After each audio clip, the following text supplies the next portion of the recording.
Dirt Life Show with your host, George Hamill. Yeah, welcome everybody to episode 154 of the Dirt Life Show. We have a Mint 400 recap for you guys today. It's going to be good, man. There was so much going on. This guy right here, James Hill, next to me, actually raced his hooligan bike, V-twin Harley Sportster. You can kind of see it back there. But yeah, it was a really, really cool race, man. There was so much action going on. Tonight, I'm Georgie Hamill, first of all. We're at IMG Motorsports. Please share the show. Share it with everybody. There's a little airplane down at the bottom right corner of your screen. Share it with all your homies. Help us grow the show. Really appreciate it. Man, you guys sent about 6,900 direct messages today with questions and comments and stuff.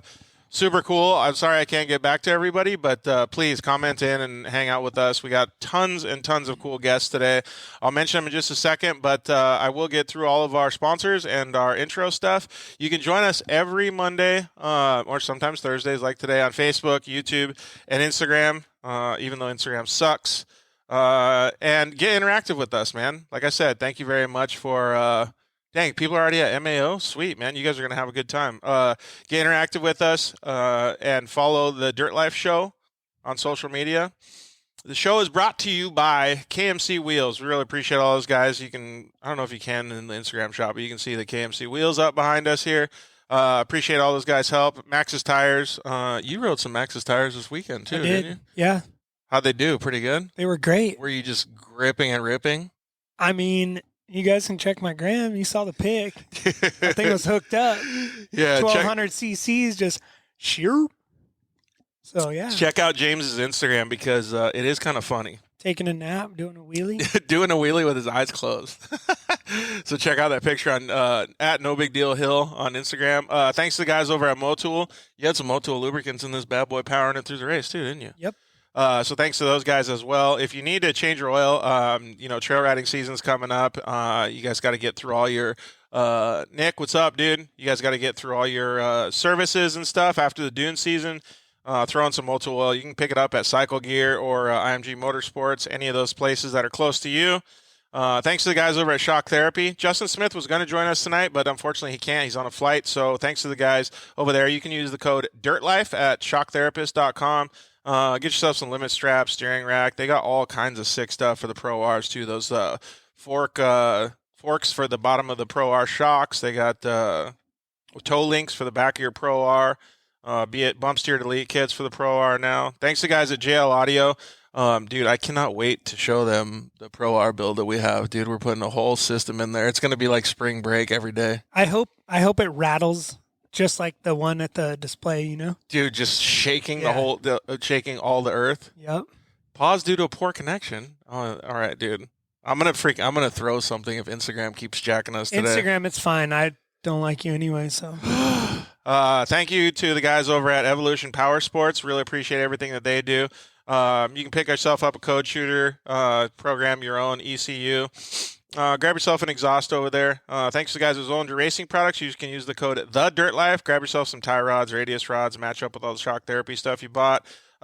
Vision canopies. Those guys are going to be crucial to your race program coming up in the summertime, giving you guys shade. And thanks to the guys over at Cryo Heat. All right, so the best part about today is all the rad guests that we have. Our first guests are going to be James Hill, obviously, sitting next to me, and then Mark Atkins, a.k.a. Rusty Butcher. Correct. He's going to join us in just a little bit here, so that's going to be rad to talk with him. He actually brought home the victory at the Mint 400 in the Hooligan Classic. He was on a mission. Did he smoke you guys? Like he was way out ahead or what? Yeah. Or could you even keep him in sight or no? Yeah, I mean, we took off the line together. We were basically on the last, well, there was maybe one row behind us of some other adventure bikes or something. But, yeah, I mean, me and Mark were I was having fun, like dicing around with him. It was just like two buddies just having a trail ride, you know? Yeah, but on 450-pound freaking Harleys in the desert. But still, like, you were just having fun. And then, yeah, man, he dipped out. He's, after the Harley experience put you in the dust. All right, so we're going to get Mark on in just a second here, but let me get through all of our guests here. Joe Tirana and Jason Montez took home the victory. Actually, the overall in the UTV class in a pro turbo car beat all of the other cars, man. They were, dude, full wood the whole time, just charging. So it'll be interesting to talk with them. Gabby Downing and Jim York. I don't know if you know who they are, Jim. I know who Jim York is. Yeah, but they drove the Dixon Flannel limo. Yeah. And we're going to talk to them about a couple interesting things, actually. The off-road community is usually pretty cool, but they let us down a little bit this weekend, stealing some stuff off their car. But we're going to talk about that. But we're also going to talk about a lot of fun stuff that they have going on and how all the good people in the off-road industry came to support them. We're going to talk with Christian Serapis a little bit after 6 o'clock. Christian drove his 2009 Geyser truck to second place in the trophy truck class. That was really impressive and an awesome showing by Christian. Let's see here. Eric Hardin, the overall winner of the Mint 400 trophy truck. He's got a really cool story. I'm not going to give it away right now. We're going to talk to him a little bit later around 6:40. And we're also going to talk with Brian Moore and talk about some of the media stuff that happened at the Mint 400. And then we're going to end the show with Matt Martelli, obviously the proprietor of the Mint 400 and the race director. So it'll be pretty cool to talk with him and see how he thinks everything went. Just a fun fact real quick while we get Mark on. There was 491 entrants at the Mint 400 this year. 491. Super cool, man. There was so many. And the raddest part about that is that I think it was the second biggest turnout at the Mint 400. Huh. Pretty cool, man. That's cool. Yeah, I think it's pretty rad.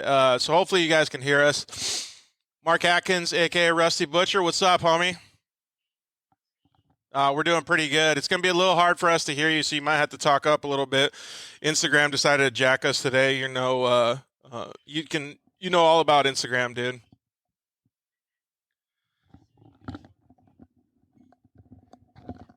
Ah! Dude, just gripping. Who's that? Is that you? I don't know. I can't see. Is that you in the background taking all that? Dude, that's hilarious, man. Yeah. That's all right. I know. Now I understand why the Recluse is better. What do you mean? Oh, because you stalled us to start or what? No, I didn't stall. But yeah, Mark was it was literally like the flag dropped, and obviously he's better at the bikes, right? But just, bro, and I'm like, oh, he's gone, man. Just took off. That's the way it works sometimes. Hey, I got an idea, James. Go ahead and talk with Mark a little bit about your race. I'm going to put some speakers on top of that phone real quick so that we can hear it. Okay. So go ahead and talk to Mark about the race real quick.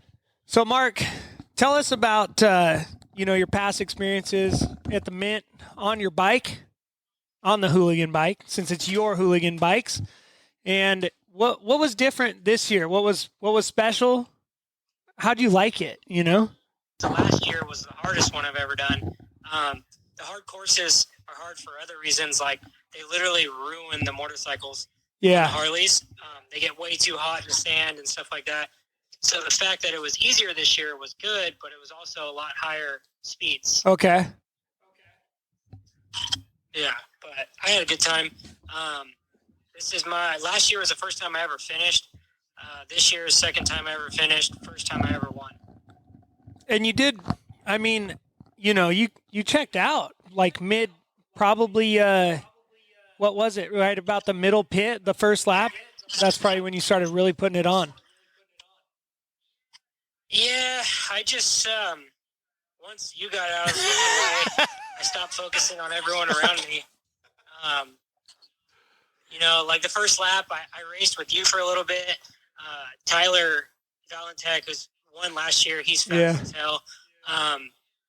Me and him ended up finding each other on the first lap, and I caught up to him, and then all of a sudden he turned it on, and me and him almost killed each other in the sand section, riding over our heads. I literally rode my Harley straight into like a 3-stump Joshua tree, just like complete full stop. And then he looked at me and tried to check out, and then he ran into a cactus. No way. Yeah, like full dead stop into a fucking cactus. And then he gets off the cactus, and I look at him, and I'm like, yo, let's white flag it till there's not single track in the sand, And then we ended up going on a pit, and I didn't have to pit, so I just kept going. But, Tyler was fast as hell.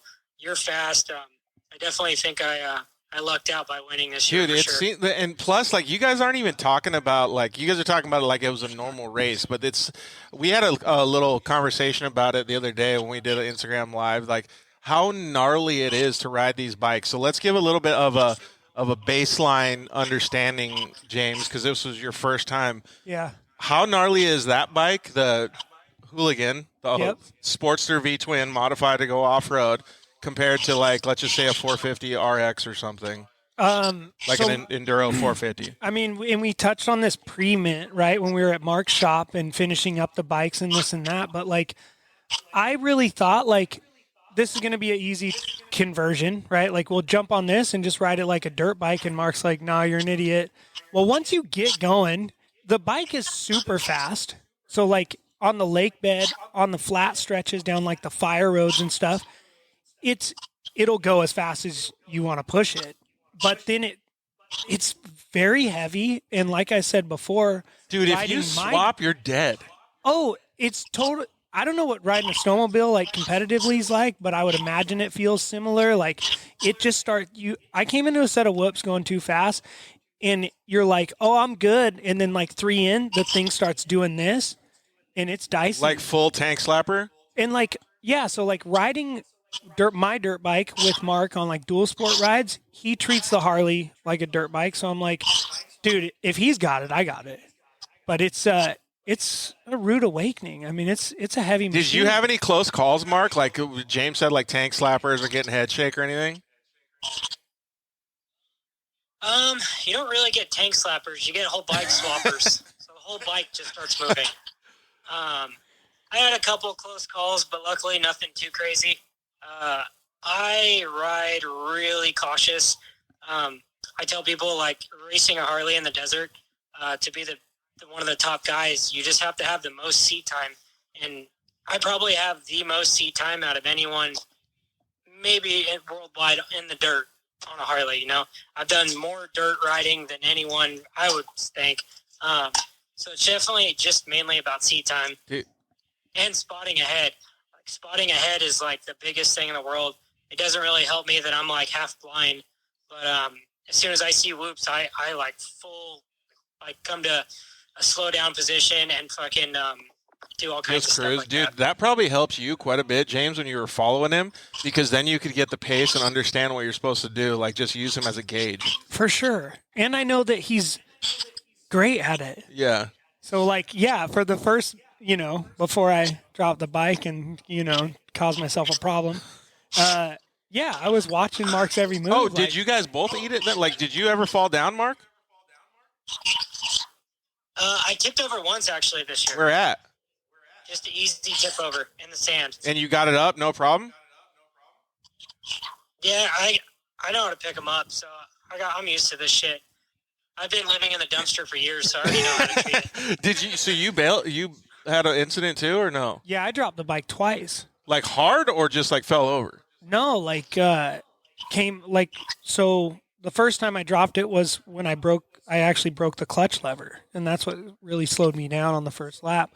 But yeah, you should tell everybody about that, because you put vice grips on the clutch lever to get it going. Yeah, we got some vice grips on there, and that helped out to get back to Maine. But yeah, I mean, it was just like a bobble, but like Mark was telling me beforehand too, he's like, they're like a shovel, So I passed like 2 bikes from different classes, and then I'm like going at speed, and then all of a sudden there's a left turn and there's a tree on the inside, and I'm squeezing the rut. It looks dug in, it looks nice, and I fly into it, and all of a sudden the bike just literally falls over, and I dropped it, and that was that.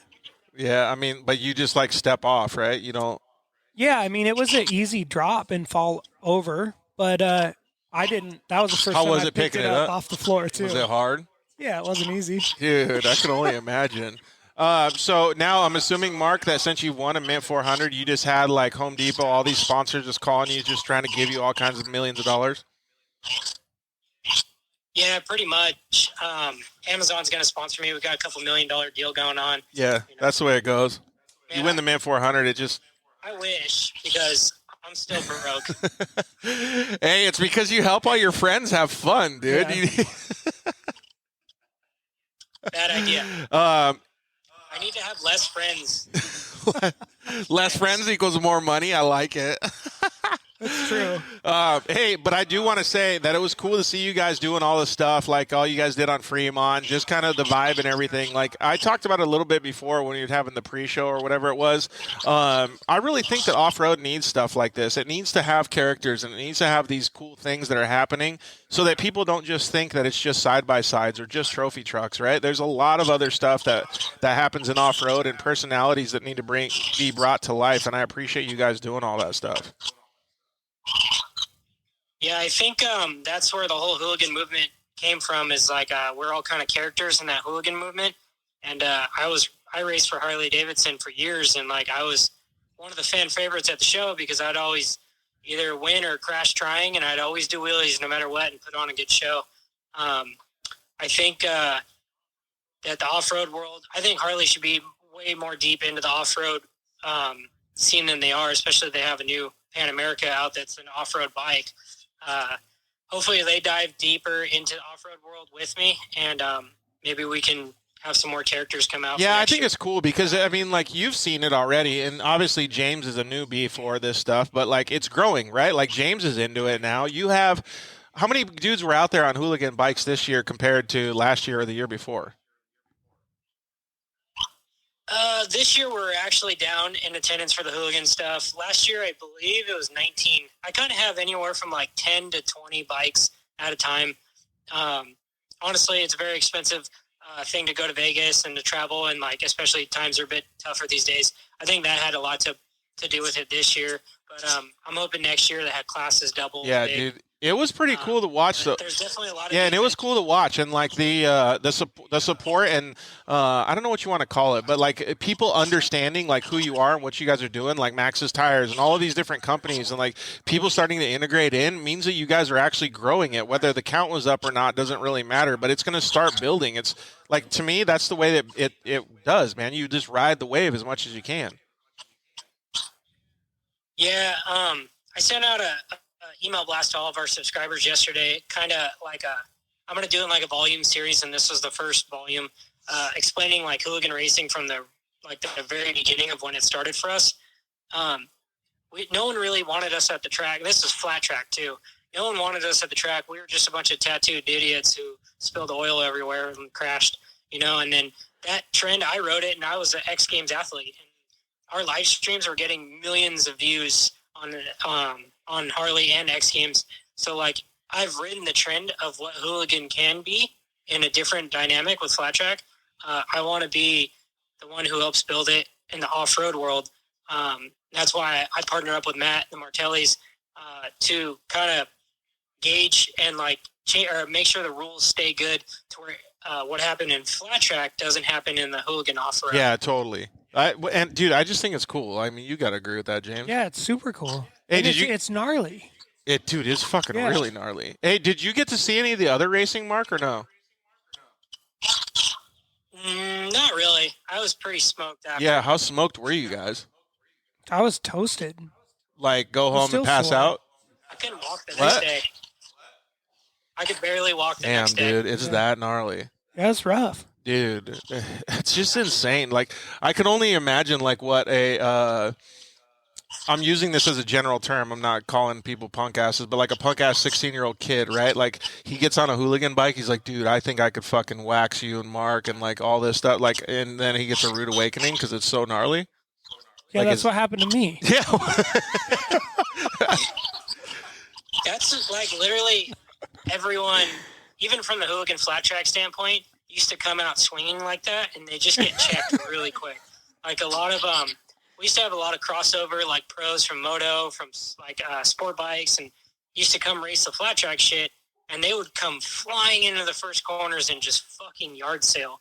So Harley's definitely an easy way for someone to get their ego checked real quick. Dude, I can only imagine. I don't even want to think that I would sign up for it, but I look at you guys when you guys are doing it, like what you said, James, like it looks like I could do it, and I'm like, dude, I don't know. It's like, because when you said like, yeah, I saw Mark do it, so I wanted to do it. Yeah, because you look at somebody, and this is what I've always taken like class 11 cars too. Like, dude, if you could finish the 500 in the class 11, like that's badass. That's man shit, right? Yeah. Like your back's not going to think that, but right, same. because you're like, Harley doesn't even belong in the dirt. Are you going to do more hooligan racing? I'm signed up for the Biltwell 100. Oh, yeah, that's the one. You guys are both going to do that, right, Mark? Yeah. Where is that? Ridgecrest. Dude, that's going to be pretty gnarly. Right? Yeah. Yep. This is the third year of the Biltwell 100. So give people a little bit of, I don't know, an understanding what you guys are going to be doing out there so they can go out there. So it's the Biltwell 100 at Ridgecrest. And when is it? What days? I don't know, 2 weeks? So in 2 weeks. Is it the same weekend as San Felipe? It is. Okay. So if anybody's not going down to Mexico that watches the show, you should cruise over to Ridgecrest and check out those guys. And they'll have some other racing, I'm sure, too. Yeah, it's just a event put on by some friends. It's really fun. A lot less stress than the Mint 400. Mint 400 is a very big, nice production, big event. The Biltwell 100 is a bunch of idiots camping in the desert. So definitely different vibe, but super fun race. It's 100 miles. It's pretty decent high pace. Not so much sand like the Mint 400 has and stuff like that, but it's definitely a pretty gruesome race. This is third year. I won the first year. Second year, I had some electrical troubles. Ended up finishing third or fourth, I forget. But yeah, so hopefully this year I got no more issues, and then I beat James again, so I can tell him to eat shit. I might have to get those. Are you just like a snake in the grass, just like waiting to just dude. smoke Mark? I'm just sitting there waiting for the time. Like a small snake. Yeah, a little guy. A red racer. A red racer. All right. Hey, we got to get Joe Tirana and Jason Montez on. Hey, thanks, Mark. Congratulations on your win, too, and for just lassoing this guy into doing this crazy shit. Yeah, look at that, dude. It's popping bottles. Did you already spray it? James, what does that say, James? Class winner? Yeah, class winner. This means high school. Yeah, hell yeah. All right, thanks, Mark. Hey, we'll do a good podcast with you one of these days when we have some time, dude. Appreciate everything you guys are doing for off-road. Sounds See good, ya. man. Take it easy. Later. Thanks for having me. Dude, it's always fun to have him on the show, right? But like, I don't know how to explain it to the audience or whatever, but like, he's humble, but he's like, you know, he talks like a normal kid, right? But like, he's not ever telling you how gnarly it actually is, because it's like fucking gnarly. Yeah, it's pretty rough. Well, I think so. It's like, you know, Mark's, you know, obviously he's used to it. Like, he knows like it's gonna be gnarly, so he's not gonna be like, yo, it's the gnarliest thing ever. Well, I don't know. You. Yeah, that's a good point. Like, because he wants to make sure that you still want to like get out there and race. Yeah, so he's like, yeah, James, you got it. All right, so Joe Tirana and Jason Montez took home the overall win in the UTV class. They were driving a Pro Turbo car. Jason Montez, Joe Tirana, what's up, guys? How's it going? Dude, we're doing good. Hey, did you guys see any of this hooligan stuff that when they were racing these Harley Davidsons in the dirt? Yeah, actually, one of the guys from our shop, his girlfriend races it. Her name's Shoni. Oh. I guess she's pretty good. You met her? Yes. Really? Yeah, she got third. Ahead of you? Yeah. Damn! Dude. I'm going to have to tell her. She's that fast, huh? She's gnarly. Yeah, she races motocross. She does like Harley stunt wheelies. Dude, like that's so sick. Well, hey, congratulations to both of you guys, man. You guys basically, I don't want to say put on a clinic, because you guys had a lot of competition there, and there was a lot of times that you guys were pretty much on the loud pedal just because you were a little bit scared that somebody else was around you or in corrected time. So give us a little bit of a rundown on how the race went, Joe. Yeah, like it was going really, really good. It was flawless and no issues at all. We were running really fast, and we got our first flat. I think it was the third lap, and that one kind of slowed us down a little bit. But we both hopped out and got that changed, and then how come you both had to get out? Usually I just get out, but it's a little bit faster. like thinking back, it's usually faster if only one person gets buckled out. Like in the trophy truck, I'm the only one that gets out. You're in and out. It's a little bit different, but we just decided to do it together, and he gets more of the action when he gets out. Yeah. The first lap was pretty. It was eventful because there was so many other cars that we were trying to get through. We started in the dead last row of Pro Turbo, and we were like 4 classes back. So we knew that we had to break through a lot of the cars to get into like a nice gap of air to where we could figure out where we were and, see how much we had to run or hold back. Yeah, because you guys started, 28th or something like that? Yeah, we started 27th. Dude, that's wild, right? Yeah. Going through all that. And I had heard from other racers that there was just a lot of traffic on the track, period. Like when you come around a lap, different vehicles and other cars and stuff. So pretty much the whole time that you guys were out there, you guys were behind or in front of somebody. Yeah, that first lap, like I was telling Jason, I couldn't believe we made it all the way around because it was wild. There was 2 and 3 cars at a time, and you're just driving by everybody, hoping you don't tag a rock in the dust, and then you get a little bit of clean air, and then there's some room to breathe, and then it's like, okay, let's go get the next group of guys, and then just keep. Yeah, so there's 2 things that I hear from that. Like, well, what's the move, James? Is you got to be careful around those people so you're not pushing it 100%. Yeah, and I think that, it's up to every driver, right, is going to make that decision. But that's a tough spot because, you want to go chase down, like you said, the next group of guys. But, how much does the equipment handle? Are those guys going to break out because they're just leaving you? And but these boys were on fire. Dude, they were hauling the mid. You can't really go full tilt, though, can you, Joe? No, not really, yeah.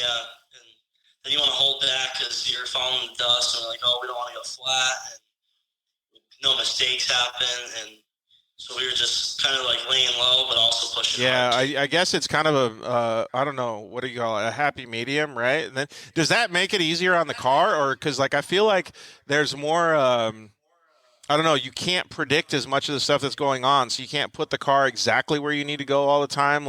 You got to be really careful with where you're moving around. Yeah, you gotta. It helps to know the course so you know where you can go off and where you can't. But that's the thing. You're probably running slower when you're in all that traffic because you're trying to get through all the cars, and it's probably harder on the car when you have clean air and you're running full kill. To try to be out front. Actually, and so that brings up a good point when you say know the track. So that first lap, you guys probably, you move through the vehicles, right? Some of the slower vehicles and stuff, but you probably got screwed on your lap time. And then after that first lap, you were like, oh shit, now we just passed all these dudes. Now we have an opportunity on the second lap because we know where to go. Yeah, I think the second and third lap was probably the best for us because the lap vehicles are easier to get around because you can run up on them faster and they'll usually move.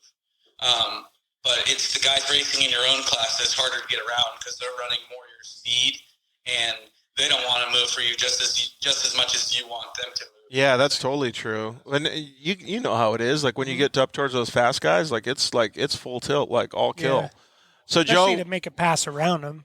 Yeah, dude, they're not watching their mirrors. Unless they make a mistake. Right. So, Joe, when you got, a third lap area, you were starting to get – you were at the front or towards the front. What's the move then? Are you just dude, we got to go full kill mode, or are you trying to, manage at that point? Yeah, well, we weren't getting no information, from our guys because they don't like to tell us that stuff, where we're at because then – they can mess with our heads a little bit, so we push harder or not. So or Dad gets nervous. Yeah. So we really just ran our own race and just drove fast and made sure the car would get I guess around. that, like you said, James, to each driver or team their own. Yeah. That's totally different than the way, because I would want as much information as possible. I don't know how you do it. I'm loose on information because you run it like they do. You're good just managing your own race. Yeah, I think that's pretty cool. We also did at the end of the laps, we were getting some physicals, and basically when you start in the back, any car you get is a win. You know what I mean? So we were getting physicals on some of the faster guys that we know would run hard that had won this race before, and so that would help us gauge where we were. Yeah, so that's a little bit easier, right? Because you do need, being the co-driver, you do need that information, right, Jason, so you can manage things? Yeah, you just manage the pace, and then knowing the track is just super key because a lot of times you come out here and the Mint 400 course will beat you. But, Joe raced it last year. He lives out there, so he drives out there, a couple times a week. And I've raced this race since 2012. And just knowing the course and having all the notes dialed and knowing where all the cautions are and where you need to put the car is super key. How much did the track change, during that time? Just after the first lap, it was totally different. It beat us up pretty good. Yeah, you really started to feel the braking bumps and the accelerating bumps, and just mostly that stuff. It was getting burned in. By the fourth lap, it was unrecognizable. Dude, yeah, I can imagine. Well, James, you know how it is. So in a side-by-side, after you've been in the seat for that long, are you still able to keep a rhythm, or is the car going away, or can you get through the stuff the same way, or do you just have to see how the race comes to you? Yeah, you just run it for what it is, and then you try to pick out your best lines, right? Especially since it was lap racing, right? So obviously the course is changing, but maybe you saw a left break off or a fork or whatever, Oh, try to remember those things. Like secret lines, or you're talking about just regular they're lines? just out there. Yeah. Or there's two, what's it called? Chokers? Oh, yeah. Where there's you can literally pass someone, right? At speed and there's just those different things. So Dude, we saw some cars through chokers and all that stuff where they were just balls to the wall, but they were getting wild, dude. Did you guys have any scary moments where you were doing back and forth and swapping all hard on course? Yeah, we never had any big moments or swaps. I know at the beginning, Quintero started right in front of us right in front of us in line, and we kind of just hooked onto him, and we made our way through pit one, and just after pit one through the Fox Proving Grounds on his bumper till I think he picked a line through the spectator area, and we stayed on our line and we drove right by him, and that kind of helped us because it was a little bit of a buffer for him to take some of the risk driving around the guys, and we were so close to him we would just trailer on his bumper and then go around the guys. There's 3, 4, 5 guys that we got. Yeah, that's the way it works in dirt bike racing too. At Supercross, the first dude to get into the lappers is always the worst, man, because they get held back. Did you have any moments, Joe, that you were thinking out there dude, we got to go faster, or I'm going too fast and I'm pushing too hard, or were you pretty stable with the consistent pace that you guys were running?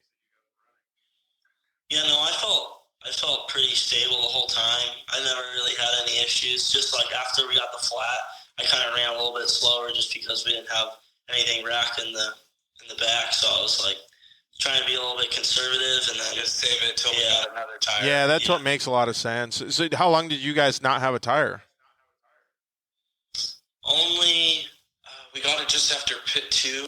So from I want to say 70 to the finish, 65, 70, just after pit 2, when we're heading up that wash, going up the hill, we got the first flat there. Yeah. And then I need to move over. We knew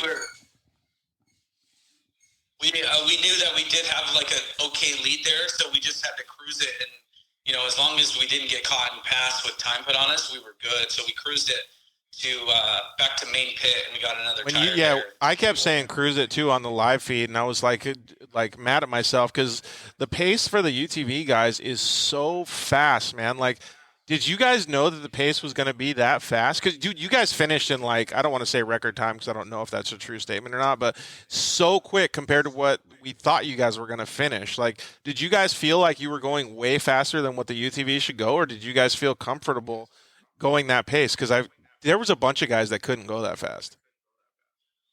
Yeah, no, this was a brand new car, and it felt way too good. So, it was very comfortable. I never felt like I was going fast, too fast. It never, we never tank slapped it or just ate the bottom of the car up, just kind of hunting and pecking our lines and staying on the high side. And the car, dude, it really, until the third end of the fourth lap, it was super solid.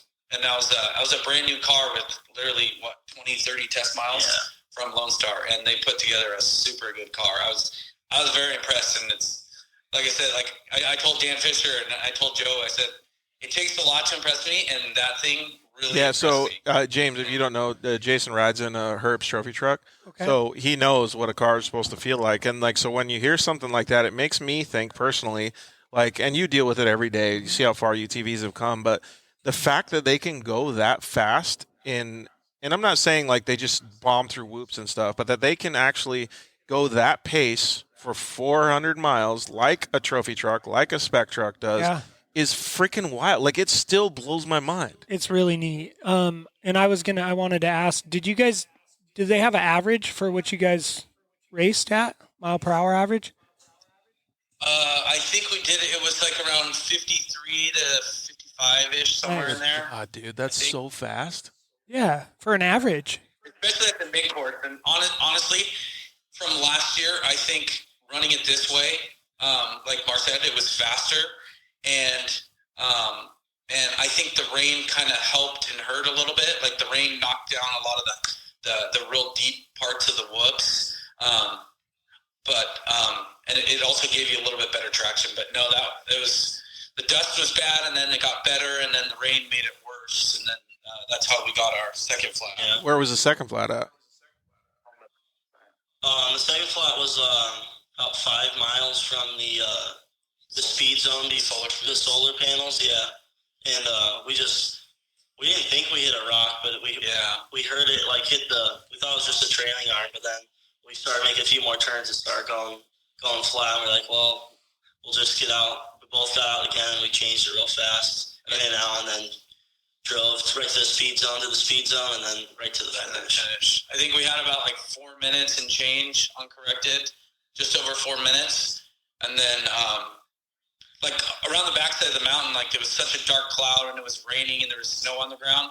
We're trading rags back and forth, trying to wipe our visors. And it's like you close it and it fogs, so then you have to crack it, and then you're getting rained on and you still can't see. So we're just trying to manage it. And we're just like, we're almost there. Let's bang it out real quick, and let's see how. Just have a bunch of more microfibers at the next pit.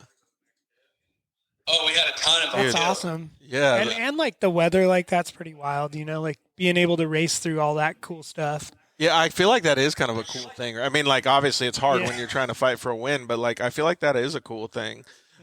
When you guys are doing all that stuff, do you guys understand, like, when I get out of the storm, that all the other people that are behind us are going to have to go through that? So now it's time to push and like crush it as hard as we can when we can see. Yeah, honestly, we were talking about that before. As the course deteriorates, you're like, man, this sucks, and it's all square edge, and it hurts your body, when you're really pounding through it.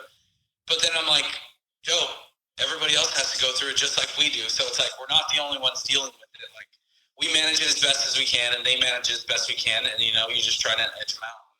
Dude, it's so crazy. Like we were talking before when we did the interview with the Smash Time.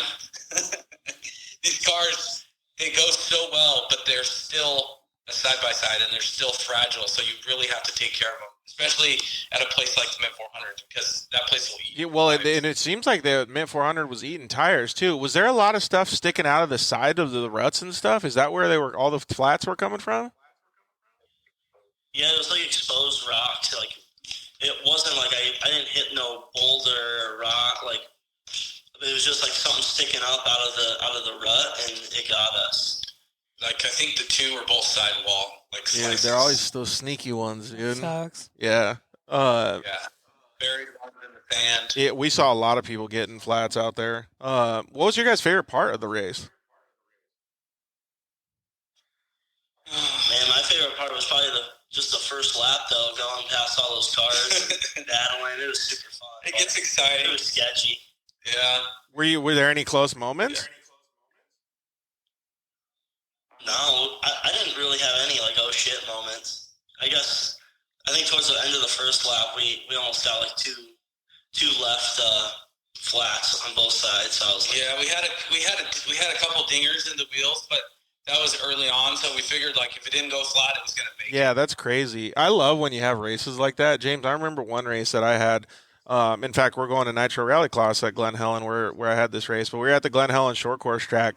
and I broke in qualifying, and I was just in a Razor, like a Razor 1000, started 28th, exactly the position they started in, and by the finish line, I was almost getting ready to pass for second place, I think, so I got on the podium. But it was exactly what Joe was talking about, because it's like you're playing a video game, and all of a sudden, like, you're in, like, you have tunnel vision, but you're, like, going through all these cars, and, like, it feels like everybody's holding their line. Like, it couldn't go any better. But, like, I don't know how I made it through that alive, and I feel like you guys basically did the same thing. Yeah, like I said, we followed Seth for the first 20, 30 miles, and then it's just on to the next customer, and then I think I was more relieved after the first lap when we kind of made it through the most of the group, because we came in on the speed zone, and we were heading down the bridge as like all the Pro Rs were coming up the bridge, so I knew we got through a good majority. Dude, that's wild, right? It is. Have you ever had like one of those races, James, where you could, like, when you get like that in the zone? Only in like rally, but you're not. You're more just catching people. Like you don't really pass, right? Well, like what You're he's closer. talking about, like, it's a typical racer mindset, right? Like Joe and Jason both had it. Like, you just focus on what's right in front of you, and then you put it behind you, and then you don't think about it anymore, and then you do it, and it's like leapfrog, right? But it's like leapfrog in your brain. Most people can't do that. Like, I don't know if you ever understand it, Joe. I know you play hockey and stuff, but you only think about what's ahead of you, and then you have like the quickest mindset to forget about what's behind you. Yeah, no, it's also like that, but then also with this loop race, you got to kind of remember it for the next lap as well. That's actually a good point. So you have to have all of that stuff going on in your brain. Yeah, no, for sure. Does Jason help you a lot with that, to be able to make sure that you're maintaining the same, I don't know, visual standard as you drive? Oh yeah, he doesn't stop talking the whole time, and I appreciate that a lot. So it helps me drive faster and way better. So I'm always aware of what's coming up and what's Two brains are better than one, right? And then, so like you were saying, obviously when you get back to the podium and stuff, you guys don't know whether you're winning on corrected and stuff like that, but that had to be a pretty good feeling knowing that you had passed all those guys. Yeah, I was honestly just shocked of all what just happened, and I really couldn't even I guess believe it. what were your guys' expectations when you took off then? Were you just like, dude, we're just going to see how good we can go? I don't know. This one, I had a feeling. Like, I just had a feeling that we were going to pull this That's one cool. off. We were eating at PF Change the night before, and I got one of those fortune cookies, and it said victory is in your future. No way. Dude. It's bound to be, and that's what happened. So we joked about it, because I'm like, oh, I'm not superstitious, but I'm a little stitious. But so last year when we won the Laughlin Desert Challenge, we went to like tech or qualifying, whatever it was, and him and I went to In-N-Out, and we get our receipt, and it's the number one. No receipt. way. And I was like, whatever. So then we win, and we're like, holy crap, that was something. So this time it was just like, whether it's a facade or a placebo, Yeah, it worked. you boys got to keep eating out. Dude, yeah, hit up PF Chang's before everyone, dude. That's sick. The new routine. Dude, Yeah. that's No, but it's good though. It's just gives you the mojo and the momentum, and it just feels good to win, and it's just like super stoked that. Dude, yeah, that's super cool, man. And like we've talked about it a little bit before. Joe hasn't been racing that long, so it's pretty cool for you to be a part of that and to see his skill level increase, right, Jason? Oh, 100%. Like I think he got a little spoiled right off the bat, because we did a ballot prim, which is his first race in was it 2020? Yeah. Late 2020, and we ended up winning. And he's like, "Oh wow, this is great!" And I'm like, "No. This is not how it always goes, and this is not what you are going to experience. You started on a high. Wait till you hit rock bottom, and you're winning, and you break something." And we've been there. I think we've condensed 15 years of racing into his 2.5, 3 years worth of racing career, and he's learned a lot. Yeah, well, Joe's been a sponge, dude. That's the way you got to do it. That's awesome. You've seen a lot of guys just come through the ranks and do this Sure. stuff, but like it's pretty impressive to be able to win a Mint 400. Yeah, no doubt. That's awesome. And especially because overall, like, I mean, when you said you started 27 or 28, that's the whole field of UTVs or per pro turbo class? We were 53rd overall. 53rd. Yeah, so we're the 53rd car off the line from the start. Can you imagine having to pass 52 dudes to get to the front? It's pretty awesome, boys. Dude, it's wild, right? That's great. That's what 400 miles allows you to do, though. You just got to hold that thing pinned. Hey, so I don't know if I heard any rumblings, but what is the next stuff that you guys got on your plate? I believe the next best in the desert race, and that would be Silver State. So no Mexico stuff for you guys? I'll be going to Mexico in 2 weeks to do San Felipe. Yeah, you're going to be in the truck, right? Yeah, and then we're going to come back and do Silver State and then Golden State. We might throw his pops in his old car, the other car at Battle of Prim, and see if Big Joe can wheel that You thing think Dad around. can beat you? Oh, he's more of a cruiser with a beer to the bar. Yeah. But, we'll see what's funny is that one race that I just talked about, the Battle of Prim. We were out there with Coleman because that was the truck that our shop built, and Jason goes, "Hey, why don't you tell Big Joe to come with us?" And I'm like, "Oh no, he won't do that." So he ended up doing it, and we put him in the lap in the spec truck, Battle of Prim, and he'd never been in anything, and he went for a lap in the spec truck with Coleman, and he said he loved Dude, that's it. pretty wild, That's right? rad. Yeah, I mean, like, That's awesome. He's not scared. He just jumped in there and Really? let's go. was he hydrated or was he just chilling? No, he was chilling. It was like first thing in the morning. Yeah. Yeah, it was a rat. He did it. I was like, I like this guy. And now you got him getting in a car to go race, dude. Heck yeah. Yeah, we'll see if we can get to do it. We'll see if Mama lets Dude, him. that'll be pretty badass, though. Like, lining up next to Pops, that'd be sick. Yeah. Well, it's that 2-day race, so hopefully we could let him do the first day. Maybe I'll step in. Oh, I see what you're saying. Like, do both of them. Yeah, that would be pretty cool. So not race against him Yeah, no. We'll let him learn it first. before you go out there and start battling. Yeah. Yeah, that'll be pretty cool. Yeah, man, I think it's cool that you guys are already on the top of the box, man. It takes a lot to be able to win a Mint 400, so you guys should definitely be proud of yourselves.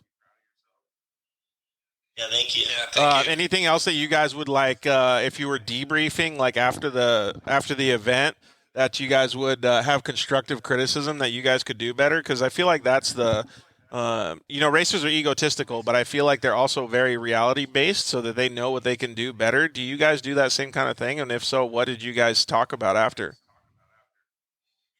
Yeah, we reflect, talk about how it went, because it's always, even if you win, it's good, but it could always be better. And that starts, with us and the car and, just being more prepared and just all kinds of stuff. What's like the constructive criticism that you give yourself, Joe? Just really, I just drive honestly, and I just hope for the best. And take everything from all the information I can get from Jason, and I just listen to him, and that's really all it is. And he really did great. I think the tires, like the one of them, I would give to the circumstances, because of the rain and stuff. The other one, we hit it, but it's like, I don't know. Like, I feel like we could be more cautious because, like, we did turn it down a lot on the third lap. Like, we ended up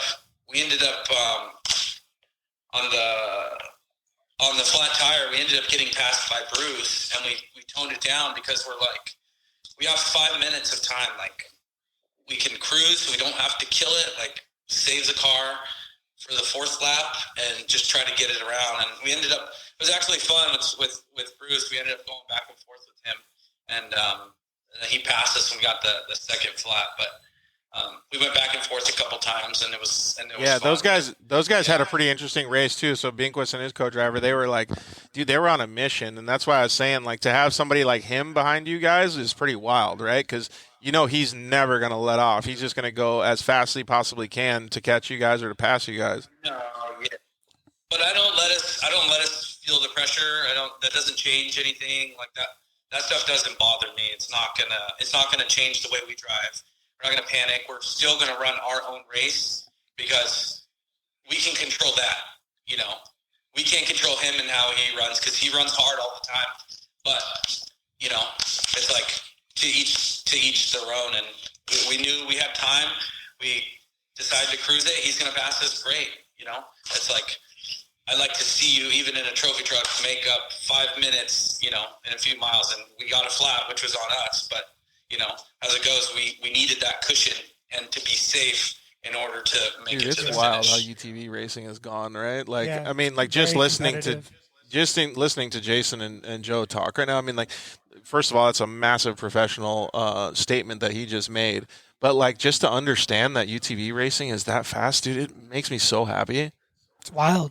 Dude, it's pretty cool. All right, we're going to get Gabby Downing and Jim York on in just a couple minutes here. Throw a shout-out to all the people that helped you guys. I got to thank my team, my dad, Jason for co-driving, all the sponsors that help us and get us out there. Can't do it without anyone. Yeah. Everyone makes this possible. Fueled by VP Race Fuels, Factory Can-Am, KWI Clutching, podium suspension made it nice on our backs, doing 4 laps. The car was really good. The tires were on us, but the BFG tires, they just killed it the whole way. Tons of traction.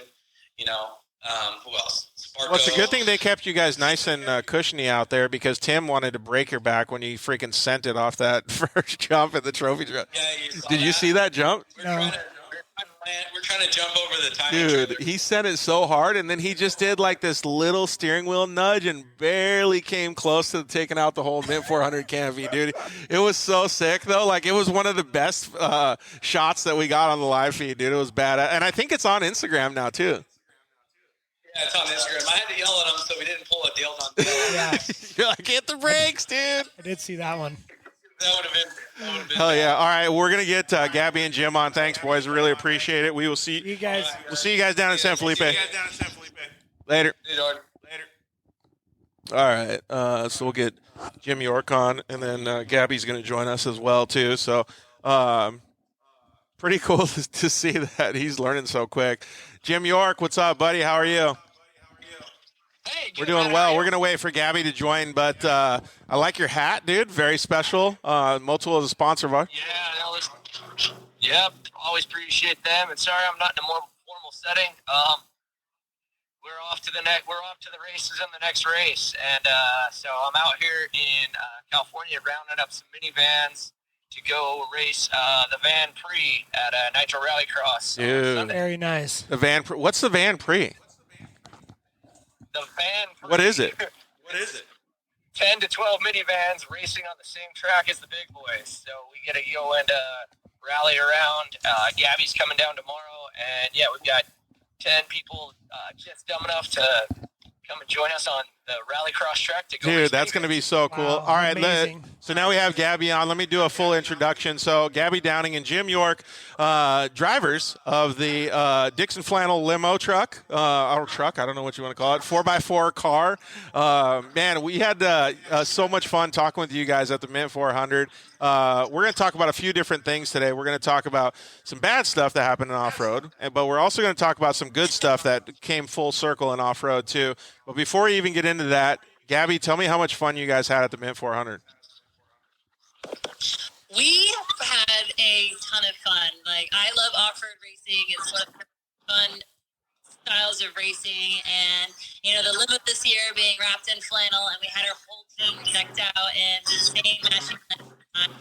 Just a lot more fun and a lot more team environment than it was last year. And the limo does it's a good time, and it brings a smile to everybody's faces, whether they're in the off-road community, or they're just cruising down the Vegas Strip and they just see this giant off-road limo. Oh my goodness. That's so funny. And dude, if anything happens out in the middle of the desert, you can just go like get in the back, hang out, just chill a little bit. Exactly. Yeah. So Jim, being at the Mint 400 is pretty cool because you get to experience a lot of stuff. What was the vibe down on Fremont Street? Oh man, I mean that's again the best place to have a limo, and then when you get to go and race it the next day, it's a win-win. So that was one of those. Them towing us or being able to like kind of go through that staging line right through or going to Tech through Fremont Street. The vibe was just so good. That was so much fun. Having the whole team on board again, all kind of matched up in the Freedom flannel. It was definitely just one of those like I won't forget that moment as much as all the other ones and all the craziness. Yeah, it's the people that make everything happen, right? Dude, James, you would have been so stoked because they had vans that had, they were like American flag vans pretty much, right, Gabby? Yeah, Dude, yeah. they were pretty much the hot ticket because it matched. Like everything was cohesive in their whole program, dude. Yeah, like they got them dialed. Yeah, head to toe, Freedom flannel, a red, white, and blue, and out here for a good awesome. time. Yeah, it was pretty cool. One thing that I had a couple people direct message in was like, how is it driving that sucker on a race course? Oh. Both of us just had like no real words there. I watched like the Class 11 guys, and I feel bad for them. And then I think they turn around and be like, "Well, look at us make this turn with ease, and you've got to now try and get around this little hairpin." So it's got its perks and it's got its trade-offs of why it is terrible.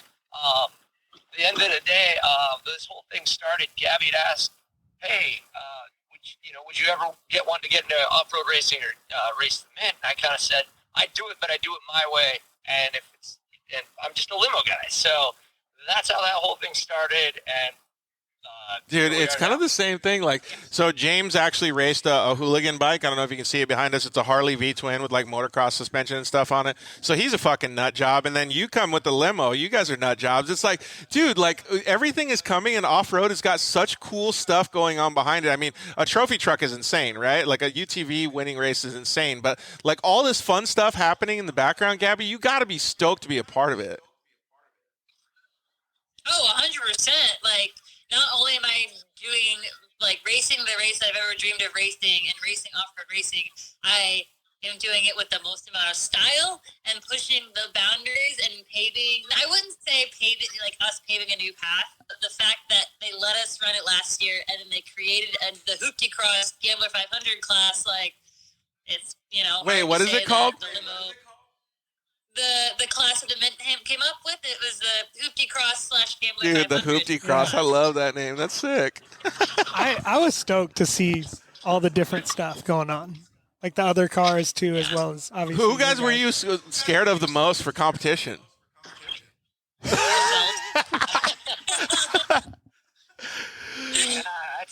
That's an accurate answer. That's hilarious. But you guys did actually make a lot of improvements on the vehicle for this year, right? Yeah, I mean, we rebuilt the transmission with a bunch of much beefier parts in it. Had our whole axle truss. Actually changed out the shocks that were completely blown on it. And then wrapped the whole thing in red, white, and blue flannel. So, yeah, that was the best upgrade. That's awesome. That is a pretty good upgrade, right?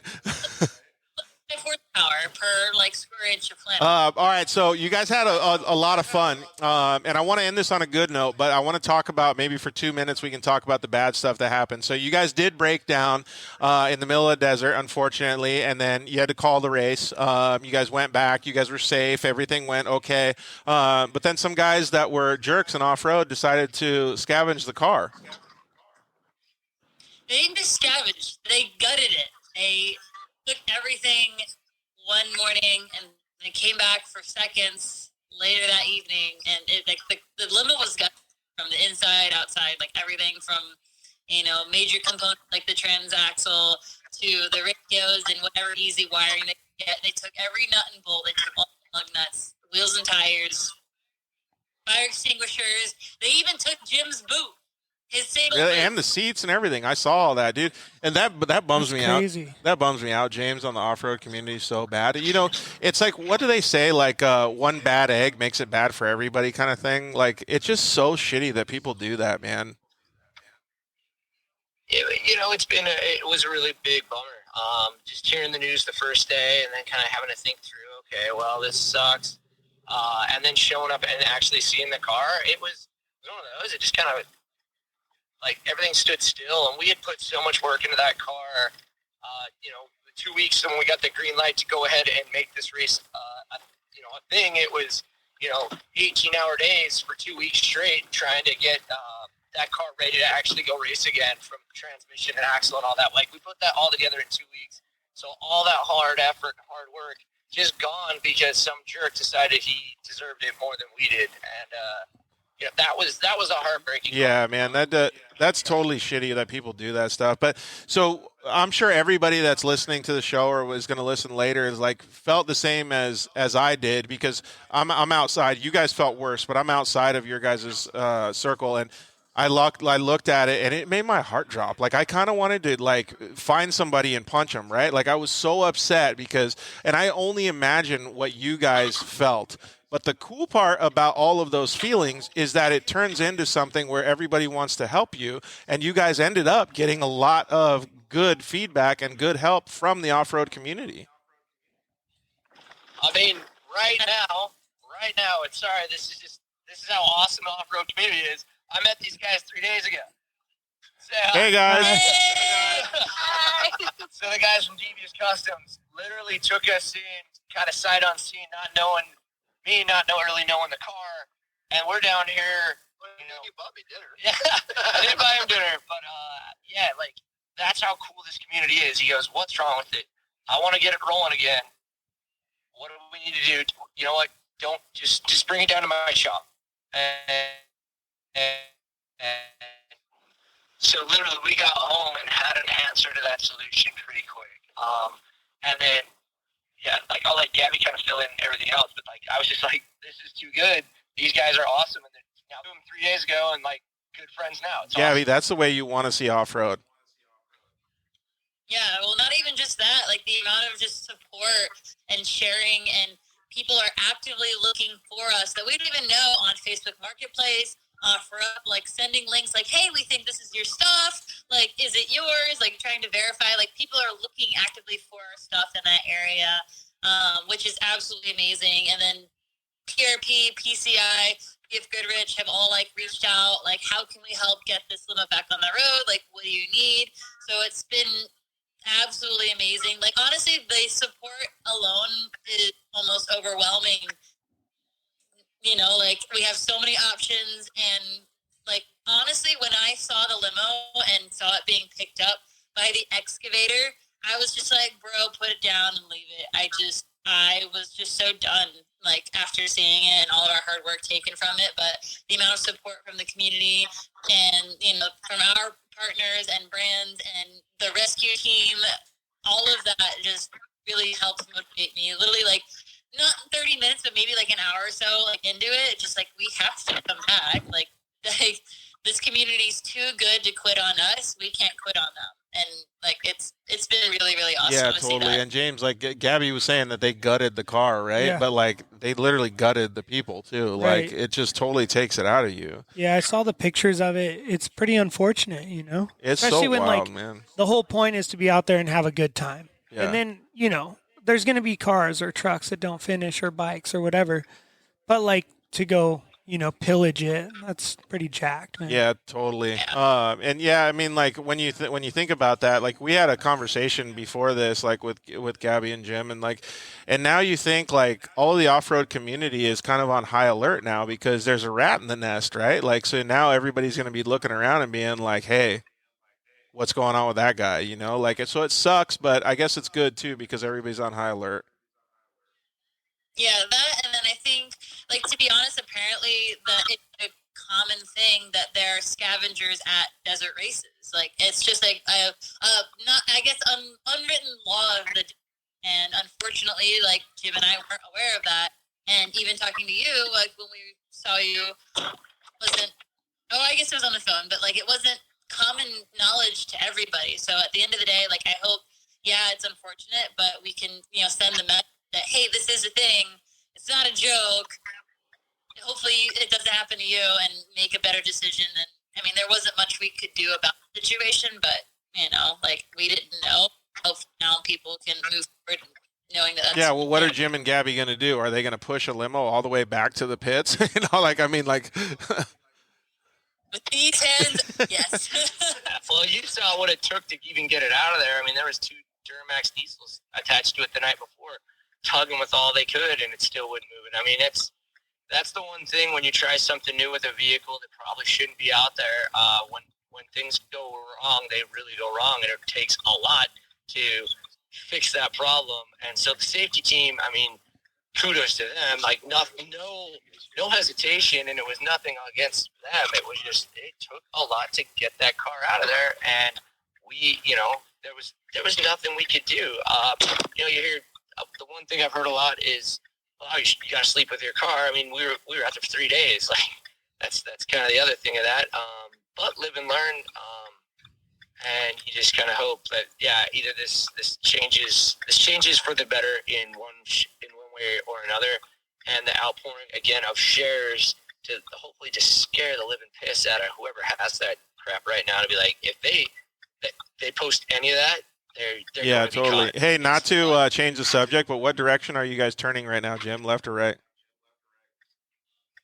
Oh, sorry. We got the hazard on. We're right in the middle of the road.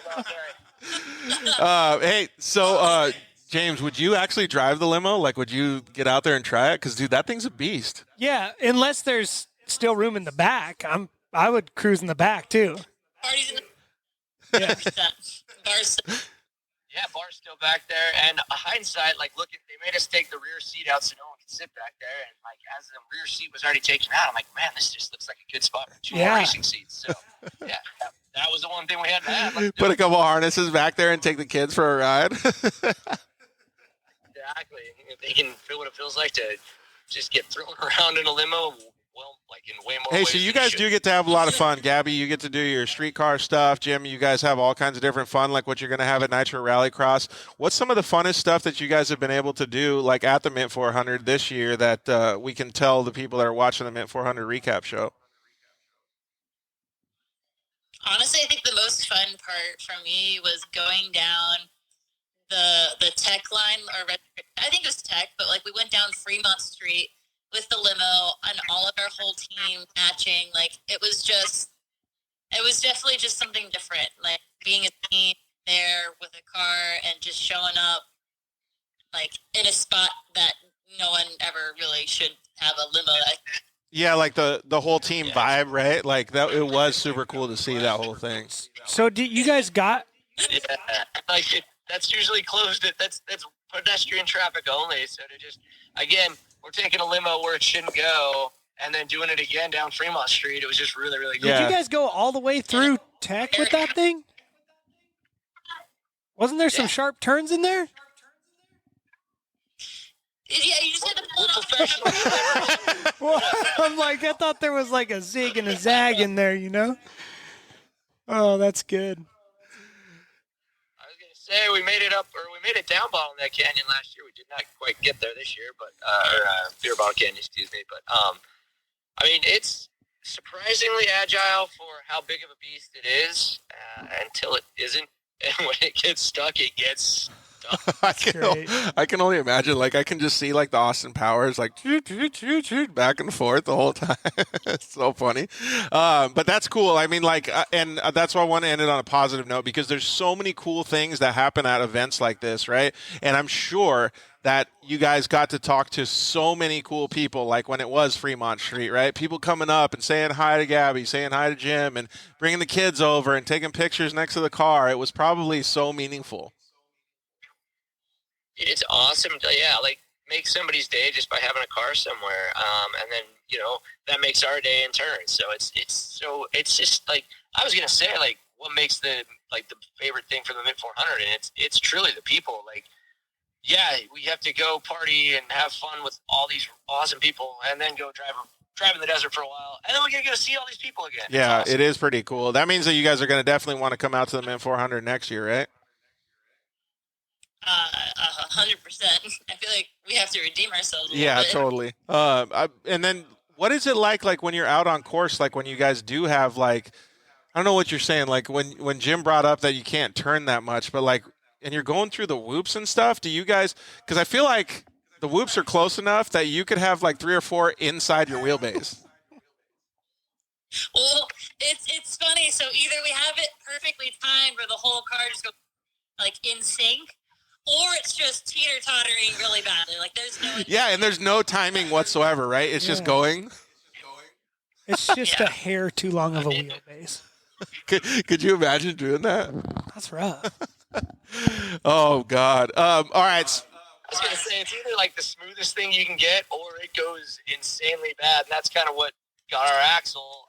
I mean, we were carrying speed through a whoop or some whoops through a corner. We had to carry speed because our transmission was basically, we were stuck in a high gear, and yeah, it was whoop whoop, guy down. So you can catch air in the limo? Oh yeah, we had all 4 tires off the ground a few times. Dude, could you imagine that? Just flying a big old limo like that? Did you guys go over the anthill? Which one is that? Right in the infield, like where you You started. talking through like in the corner? No, in the infield, that one that was like, would you get high centered on that? Oh, nice. Yeah. Scrub that thing. It's good. Get all moto and get all whipped on it. Man, dude, having these conversations just puts a huge smile on my face. Like the things that you guys are doing, and like we talked with these hooligan guys about how they're introducing new things to off-road, right? And you guys are doing that as well, and you're doing it with a smile, and you're attracting more people. You're really doing a good job. Like everything that's about the program just makes people happy. So no matter what happens, I want to see the program continue, and I appreciate all the stuff that you guys are doing. We'll be back. We're down here. I guess today we're down here with these fine people. They're going to help us rebuild. It's going to be a long road, but we're going to get there. And just the support of the sponsors and just the whole community. It would be to our demise and just our own fault, really, to not bring this thing back. So, come hell or high water, and whatever we can do. I will never promise anything, but we are going to do what we can. I agree 100%. Hey, give them a massive handshake for all the stuff that they're doing. And Gabby, thank you very much for joining us too. What's the next on your plate? Well, I think what's next on my plate is actually almost the same event of what is on Jim's plate. Like we have Nitro Rally Cross this weekend, and then we have LS Fest West in Vegas. I will be drifting, and then he will be doing the world record limo jump. Dude, that's gonna be sweet, man. Are you guys gonna be out there on Saturday or Sunday this weekend? I'm flying out tomorrow, and he's already there. All right. Well, we will see you guys hopefully on Saturday. Thank you guys very much for joining us. We're gonna get Christian Serapis. We'll see you guys later.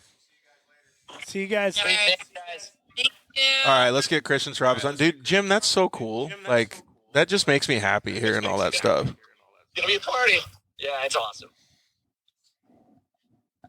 Are we on? All right. We're going to get Christian Serapis. He's going to join us here in just a second. All right. So we'll give a proper introduction. We have a guy that I don't want to say came from behind, but he was fighting all day in the trophy truck class, ended up coming across the finish line in second place in a 2009 Geyser truck. Man, he drove like a fantastic, a true champion. Welcome, Christian Serapis. What's up, buddy? What's going on? Glad to be here. Can you guys hear me? Is my service all good? I think you're good, man. I like your San Diego hat. Thank you. So, my Evan Weller Racing perfect. shirt. Yeah. Hey, who did you have in the passenger seat? Was it Evan? No, it wasn't. Evan had a prior engagement with the Grabowskis, and that went really well for him. He's 2 for 2 in that seat, so I might have lost my co-driver. I don't know, but I had John Tondro in the seat. He rode with me when I first started driving with the Terrible Herbs team, and he's somebody who has a lot of experience. He's ridden with BJ. He's ridden with just a lot of fast guys, Ryan Arciero. Nice. So we go way back. So it was cool to have him back in the seat. And it was like he rode with me yesterday, even though it's been like 4 years. So it was super cool to have him Yeah, back it's like on one the of scene. those things where it just matches up again, right? Everything comes back into play. Exactly. So Yeah. let's give it a little bit of a rundown on the race. James didn't get to watch a lot of the race, so let's tell him how it started, because I know you didn't start with intentions to be that far up, and you had to work your way up. Well, actually, I didn't even start with intentions to drive. Honestly, it was going to be my dad's weekend. It was the whole plan was for my dad to really tie a bow around his career racing. His first ever race, I believe, was the 1985 Mint 400, believe it or not. So he thought, okay, it's the Mint 400. I'm getting older. I'm no spring chicken anymore. Might as well be time to tie a bow around my driving career and do my last race ever at the Mint. So I was really just going to support him and wasn't even planning on bringing my gear, but he had hurt his back. So I didn't really know if he was going to be able to drive. He had Larry Jobe as a backup lined up to drive with him. But as the week progressed, he was already in Vegas for a beer convention, and he started getting kidney stones. Crap. So, yeah, they progressively got worse, and he wasn't able to drive. So luckily, when I was on my way on Thursday, I had my gear bag, and my dad called my mom and said, hey, did Christian by chance bring his gear bag? And I definitely had my gear bag with me. The plan was for Larry to qualify, and then I was going to do the last two, but Larry had a foot operation a couple months ago. I mean, these old guys are falling across. So then I decided, like, as I was pulling into Prim, that, you know what, I'm just going to qualify the thing. Literally had no seat time in that truck. Just showed up. First time I really showed up driving was when I got to the practice lap. So I was getting used to it on the fly. I had to. I had no other choice. So didn't have that great of a qualifying run. I was like, okay, I'm just here to honor my dad. I want to go out and do the best I can. I'm not going to wad the truck up and be that guy. So laid down like a decent lap, nothing crazy. Probably got beat by a few guys that I normally wouldn't. Made a really big mistake, not to make any excuses, but probably made like a 6 or 7 second mistake on my qualifying lap that really killed us. Oh, was that going over that little rut or that little turn? No, it was like turn 3. It was the same turn that. Yeah, where that. Yeah, okay. Yeah, I almost got high centered and got to a dead stop, and that really sucked. So that really killed our run, and it kind of sucked going on a qualifying run, knowing that, like, okay, your time's junk, like already, like, I don't know, 3 turns into it, but kept my head on straight and knew that, okay, like, the Mint 400 is an attrition race. It sounds cliche, but every single year, it seems like when people put the helmets on, it's like even Rob said it when he DNF'd, like, gosh, we're going really fast the first couple laps. And I was disciplined. I even got nerfed and passed by Robert Johnston in the Chattanooga truck. And I was like, dang, this guy's flying. This guy's not going to be, I'm going to see this guy pulled over on the side of the road at some point, which is exactly what happened. I mean, Robert's a great driver, but still, I mean, it's the Mint 400 on lap 1. You need to be driving fast, but you can't be taking, like, just extreme amount of chances. Like, when I hear that, like, and so, like, I'm the dirt bike racer, short course guy, right? Like, I don't have patience like what you, James, and what Christian does. Like, you've tried to tell me a few times that you got to be patient. Like, you got to wait. You got to, like, manage the race. Right. But it doesn't seem like that's how a lot of people do it. It honestly seems like, to me, it keeps getting more and more. Like, it's just pin it to win it and see what happens. Checkers or wreckers. That's what I mean. Right. Like, I've always said too, like, and I've never raced a truck, right? But in the side by side, like, the race is here. In your head? You racing yourself, like, when to go slower and faster.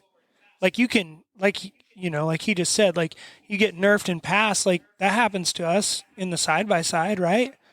And you just, you know, I do the same thing. Like, oh, well, we'll see you pulled over in 5 minutes. You know? Christian, when you're talking to, like, let's just call me a beginner racer, or anybody that's listening to the show that's just getting into desert racing or very neutral as far as what they do, like, how do you tell them to manage that? Because it's very difficult. Experience. I mean, there's really no replacement for experience. My brother and I have been racing since we were 10 years old, and I'm 26 now. God, that hurts to say. But yeah, I mean, it's just experience, and it's really just messing up and doing the wrong thing and being the one on the side of the road early in the race. It really just, you can't substitute experience. So, like, my advice to those guys going out there is don't make the same mistake twice. Like, know that you're going to go out there and you're going to do dumb stuff as a as a newer racer, but learn from it and figure, like, just like in any endeavor in life, just know that you're going to make the mistake. Don't necessarily be afraid, but, you know, if you make the same mistake twice, then you really got to take a hard look at the mirror and think, like, okay, like, is this an honest mistake or is it an avoidable mistake? Honest mistakes can happen. Those are acceptable, but avoidable mistakes, definitely. Yeah, and I think one thing that I heard you say there basically is like accountability. Like if you're not accountable for your actions and you don't learn from them, then you're screwed. Exactly. Yeah, and you know, off-road racing, in my opinion, you know, call me biased, I think it's the most challenging motorsport in the entire world because the elements are constantly changing. Even stateside's tough, but I mean, just referencing Mexico is even tougher than stateside, and it's really, really difficult in these lap races because rocks move. In particular, I mean, the last lap, me and Adam Householder guaranteed hit the same exact rock when changing flats right next to each other. Oh, really? So, and we actually lost our jack handle. So, luckily, we were pulled over next to a motorhome and we used the motorhome scissor jack. No way. But it was like a 7-8 minute Dude, change. talk about, that is a full champion move. Talk about MacGyver, man. Oh, yeah. I mean, I was sitting there. Householder was about 3 minutes behind us physically, and he pulled behind us after we were messing with the flat. And we both finished changing our tires at the exact same time. And we pulled out, like, going door to door next to each other. But neither one of our co-drivers were buckled in. It just was not a safe situation. So it was like, okay, it was like who's going to lift first kind of deal. And I'll let Adam win that battle because we're just doing this for fun. Nobody needs to get hurt. He was we watched for a little while and he was just crushing it. It was so awesome to watch, but you knew that's like, it wasn't like you couldn't hold that pace, but just to see him smashing some of those corners and like hitting some of the whoops and stuff, it was insane. Yeah, no, Adam's a great driver. I think he deserves a lot of credit. I mean, he just won King of the Hammers. And, you know, towards the end of the race, I mean, he was on the ground, like, pretty much hyperventilating. He gave it his all. And it's a bummer that I was just a little bit better than him because he definitely, you know, exerted a lot more effort than I did. That's for sure. It's cool to see though. It's just crazy how it's a 400-mile race and it just comes down to seconds. Yeah. Well, I'll give Christian a little, like, I'll toot his own horn. He is nicknamed White Lightning because he is a track and field champion. So, you know, there is that. Yeah. How'd you feel inside? Like, so you said you guys were switching spares same time. Were you out of the truck? Okay. I was not out of the truck. I probably should have been in hindsight. But we had two other guys from the motorhome that were helping. I don't know. It's, you know, we can make the argument all day long. Like, is it more helpful having people who don't necessarily know what they're doing to be helpful? Like, could they be getting more in the way? But I don't know. Like, we definitely weren't going to get first because I didn't even know, like, we had no radio communication all day. So I didn't know if we were leading. I didn't know if Hardin was still out there. Like, I didn't know Hardin was the winner until we got to the finish line. I kind of had a feeling, so I didn't want to set myself up for failure in my head, thinking like, oh, we just won the Mint 400 and then he's there. I kind of like assumed that, like, okay. Because as we were passing guys, I was picking them up and I was like, okay. I was talking to JT. I was like, who could possibly still be out there? Because we passed just about everybody. And I was like, well, I haven't seen Hardin yet. I think Hardin's still out in front of us, and he ended up, you know, having just a slightly better day than us. And, you know, got to tip my hat to him because they've been, you know, putting in the work with that particular truck. I know they have a big block. They have a manual transmission. It's, you know, he's moving pretty good. And it's cool to see a team like that. Dude, yeah. We're going to get him on in just a second here and talk with him a little bit. He's got a really cool story, but I want to keep talking about you. So when you're out there, you haven't been behind the wheel in how long? Oh, man. Well, the last time I drove in a race was the Ball 500, and that was a spec truck. Quite a bit different than a trophy truck. I would say the last time I drove a trophy truck, 2020 Vegas to Reno, I think. And it was that truck. So quite a bit of a power difference between the two. And, I mean, the 6100 class is competitive, but I think the trophy truck class is probably the premier class with all the best drivers. I couldn't agree more. I mean, it was wild to see how fast everybody was going. And, you know, we did get to see you driving around quite a bit on the live feed, and we got to see your skill set really is what I want to kind of talk about is, you know, you showed a lot of patience, but you were still hauling the mail, right? So how was it to get back in the truck to be able to manage a race like this when first of all, I didn't know you had no communications, but to be able to, it's a 2009 Geyser truck. Like that says a ton for Geyser, right? But it also says a lot for you. It shows how much experience you have. It shows how much patience you have. It shows how much skill level you have. So when I'm sitting there, like thinking about it, like what are you thinking and how are you feeling in the driver's seat? Does anything like that come through your mind as a racer, or are you just like focus on the goal and that's getting across the finish line? Yeah, I think I've always like tried to pride myself in being like the most well-rounded driver possible. Whether anything I get into, I want to be fast. Whether it's a UTV, stadium super truck, 6100 trophy truck, you name it. But they all have such unique driving styles. Like a 6100, you got to drive the thing like you hate the thing and you want it to burn to the ground and you think it's the biggest piece of crap ever. Trophy truck, you got to drive kind of similar, but you have to like really be a lot more disciplined in your throttle control and your line selection and getting on and off the gas, finding your braking points. Where 6100, you're just hammering it the whole time. UTV, you have to save that equipment. It doesn't matter. Like our Fortin car, it's not bulletproof, and we have a lot of the best parts. So I think the UTVs really helped me like kind of get momentum back as far as learning how to really carry speed, because you have such limited horsepower on those things and limited travel. It's just you can't really translate them. It's really difficult.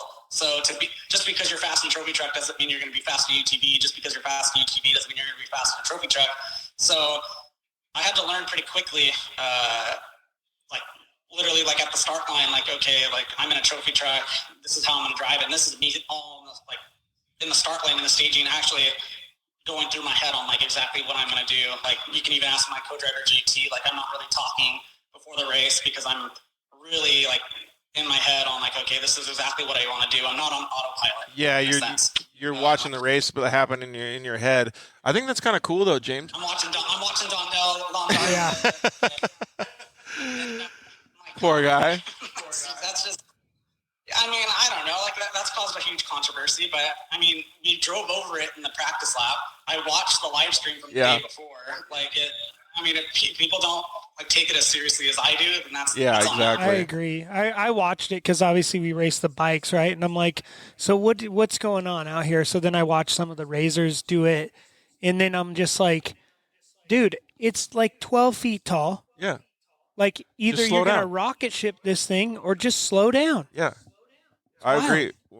It's the Mint 400, not the Mint 40 feet. Like, come on. Like, but we get, I love those things because it separates people with common sense. Sometimes you're just amped up, though. It was spectacular for the spectators, though, right? But James, so like when you hear Christian talking about this, like from a racer standpoint, he's taking everything that he's learned in all of these different classes and vehicles and driving techniques and all this stuff and merging them all together to be a better driver. That's pretty sick. Yeah, it's awesome, especially when you can get in there and separate those classes, like you just said, the 6100 or spec truck to the trophy truck, right? And then like obviously you guys have the background with the side by side, and it's super true because you can't just get in something and run it into the ground. Yeah, none of them. And let's just say somebody gave you a ride in a trophy truck. You would ask them questions. How do I do this? Right. Well, he's doing it the exact opposite way. He's actually getting to do it, and he's learning from all of these other things and putting it all together. Right. Like Christian, it takes a lot to do that, man. It's a lot of brain power. It's a lot of muscle memory. And I just want to bring that point up because a lot of the people that are watching the show have never even raced a UTV before, and they really want to understand all of these different things. So they have questions like that. So I appreciate you talking about it openly. Yeah, I mean, UTV racing is badass. I mean, my brother and I still haven't won in a UTV, and I feel like we definitely have the speed for it. Just nothing it's just little gremlins haven't gone our way. It's cool to see like Joey Tirana, like really kicking it, killing it. I would say just because he's put in the time, but at the same time too, I'm like, God dang it! Like I feel like I have something for him. But it's cool. I don't know what's going to be next for our schedule. I definitely think, I don't know, this race I almost feel like I won.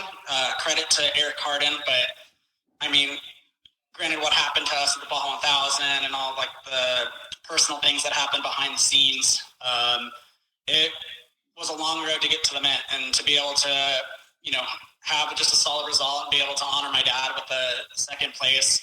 I mean, if you would have told me that, I would have taken it all day long. It's truly special that happened. Granted, I would have loved to have won, but I definitely think it's good momentum, and who knows, maybe we'll throw a manual transmission and a big block in that number 6 truck. Yeah, that would be pretty cool. That truck is still bitching though, dude. I love that thing. Oh, hey, I was called out on Instagram. I don't remember who it was by, but they said you need to learn how to shotgun a beer. Okay, yeah. Yeah, like I think I saw the video. Like you put it the wrong way or something. Yeah. So the funny context behind that is my drinker was on my left side, and I've been leaning that way the whole day. And essentially, that's what I just naturally did when I went to go drink it. And we talked about muscle memory, dude. Yeah, dude, that's. Yeah, rookie move. So I look like an idiot on social media, but these people are talking about it. Yeah, So that helps out a lot, right? I thought you were gonna say my drinker was on my. Did you say left side or right side? Yeah. My drinker was on my left side, so I was leaning over the whole day. I thought you were gonna say my drinker was on my left side and it was full of like Trulies or something. Yeah, sorry. Yeah. I forgot. Hey, so I don't know. It was cool. dude, yeah, that's perfect for them. Hey, so maybe the move is to like get this marketing stuff built up, and then actually like, dude, just smash a Corona like when you're done racing the next race in the Corona truck. That's the on brand, the whole deal. Yeah, you know what I think I should do next is I'll take a Corona bottle, I'll smash it across my head, and then I'll drink it. Get full wild. Black eye and everything. Man, like I want to tell you this because we're gonna get Eric Hardin on here. But from the bottom of my heart, I'm really glad that you were actually able to get out there and race. I know your dad wanted to get out there and race, and I hope he feels better soon. But you did a fantastic job, dude. You impressed a lot of people. You made a lot of people happy, and to see the raw emotion and that you were open with the things that were going on in life to be able to get you to the point where you were second place on the podium, dude. That is, there's no better story than a person that's being real. So thank you for doing all that stuff, and congratulations on the really good finish. No, I appreciate it. It's an honor to be on the show. I couldn't do it without my parents. Evan Weller Racing prepped a great truck. John Tondro in the right seat. Definitely love the man. I'd love to come back and race that truck again, maybe with some more horsepower. Get those guys or boys to put a bigger motor in it. Yeah. All right. Well, exactly. We already got our bigger ring gear on order. So thanks. You got anything else, James? Or no? All right. Thanks, Christian. I appreciate it, dude. We'll talk to you soon. All right, tell Eric. Yeah, we will. All right, so we're going to get Eric Hardin on here in just a little bit. Eric's not a big Instagram guy. How are you doing on time, James? We got Eric. A few more minutes. Okay, and then I got Brian Moore and Matt Martelli. So if you want to bail after Eric, that's cool. Totally cool. So we'll get Eric Hardin on here and talk with the winner, man. It's pretty cool to see everybody's different stories, right? It's awesome. Everybody's got such a different way of doing things. Yeah. All right, so man, we'll give him a proper introduction. The Mint 400 was a gnarly race this year. To be able to overall in any class is a feat of its own, but to be able to overall in the top level class, in the trophy truck class, is just mind-blowing to most people, right, James? So we would like to welcome your overall trophy truck winner, Eric Hardin. What's up, dude? How are you?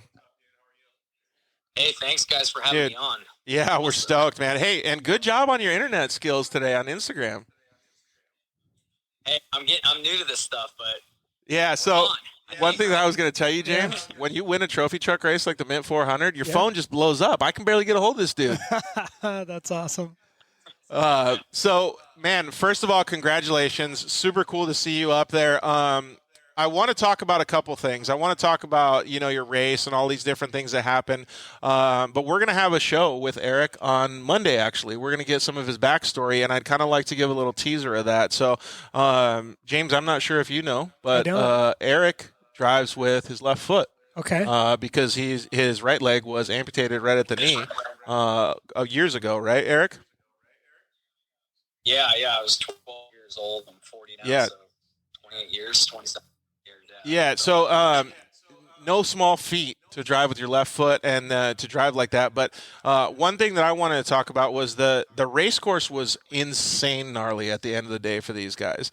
And on the last lap, the fourth lap, we got to watch him do a good amount of the race course and some of the roughest terrain in Nevada.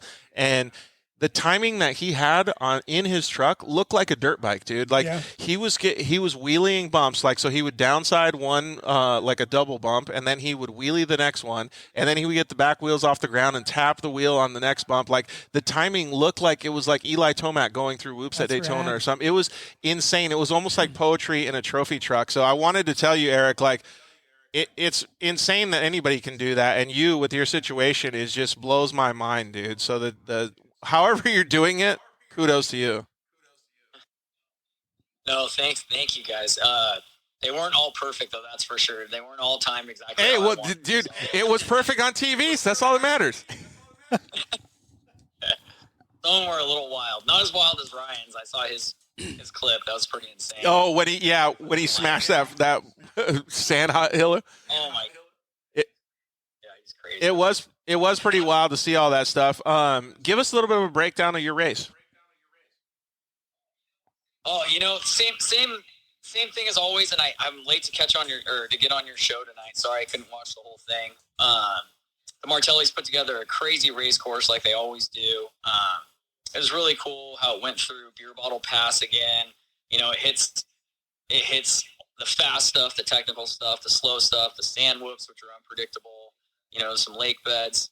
It makes it, you got to be diverse and be able to drive all these different, types of terrain. So that makes it interesting. It's not just one type of course. And I mean, I've noticed this year, like at King of the Hammers and doing some of the more races, with all the rain we've been having, it seems like it's flattened out a lot of the washes and just kind of settled things down, which has been nice because it was getting so rough with all these big trucks, big power trophy trucks and 6100 and hundreds and all of them. They're just ripping the desert up and razors and side by sides. But I had a hard lesson at the King of the Hammers. We were having a good run. I felt like we could have done something in that race. We raced the Moore Series out in Lucerne, and I know that desert. I know a lot of the guys out here know it, but I know it really well, I feel like. So, of course, trying to pass somebody, I got a flat tire and got steamrolled by all the trucks at the beginning of the race, got another flat. And then at the very end with 5 miles to go, got another flat and got a drive shaft. So it was just like, oh my gosh, we finished fourth somehow, but I think that was just pure luck. But, Andrew Myers is my best buddy, and I've been going to his school of driving. He's been, a few years back, he jumped in the Class 1 car that we had, and he's like, Eric, let me see what's going on. Why aren't you going fast? And he jumped in, and he's like, okay, let's work on this thing. And we just started adjusting shocks and revalving and, just the whole thing. And I was like, well, if this thing's that bad, we should jump in the race truck. So we went in that, and we revalved the shocks 6 times, kept stiffening it up, getting it to where it would work, and getting that confidence and trust in the truck. And so having him on the right seat with me in the Hammers, I mean, he's just calming me down the whole time after that jagged pill, of the Hammers. I was so bummed about it. And having a bad qualifying run at 14th at the mid, I was like, dude, I was just bummed. I thought there's no way. It's going to be way too dusty. We're going to be stuck behind all these guys like we always are. And, it's just not going to work out. There's two things that I want to talk about what you're saying. Like, first of all, kudos to you for pushing past all that stuff, right? So the two things I want to talk about are you don't know what you don't know, and then how to come back from a mentally depressing state that you are in anything in life or off-road, right? Like, so what Eric's talking about is he didn't know that he had a bad truck, or a bad car, right? Like, he's kind of trying to figure it out. And Joe just came on with Jason, and they said, dude, our car was flawless. It was so good. We just ripped, right? But when you have to go through these things, you have to make sure that you keep your mindset in the right spot to be able to push past it. And that takes a lot, like what Eric did, right? And he didn't really know until somebody told him. Like, that's difficult to understand. And then all of a sudden, you're like, what the F, dude? Like, how would I have known that? And then it's like, oh, shit, well, was I doing something wrong? But then you have to get over it and be like, all right, now is the time to focus on moving forward and be better. Yeah, 100%. 100%, and you just have that trust in the truck, and it's a lot easier to drive. So we start the race 14th, and yeah, I mean, it was the perfect situation. The weather was perfect. It was cold. It was cool. It was overcast. You know, it rained the night before. The winds were all picked up. It was great. I mean, we didn't have a whole heck of a lot of dust at the beginning, not too much, a little bit, and we were able to make quick work on a couple trucks. And then I felt bad because we passed one of them and on the run, and then you know we're good into all those rock beds, and Andrew's going, dude, you got to slow down, you got to slow down, you got to slow down. And I'm thinking, no, go faster, we got to go faster. Like these guys they're going, they're outrunning us, and we know how fast the pace is. And so we kind of slowed down. I felt like I was parked and in some of these rock sections, but we were going around them, you know. I mean, you go blazing into these corners like a bat out of hell, and there's a boulder there that wasn't there before. You're going too fast, you can't go around it. I mean, I just did it 3 times in a row, like an idiot 3 weeks ago or 4 weeks ago. So it's like, okay. And then, at the end of the first lap, there were some guys glued to my bumper right behind me. And then we were able to say, okay, let's go.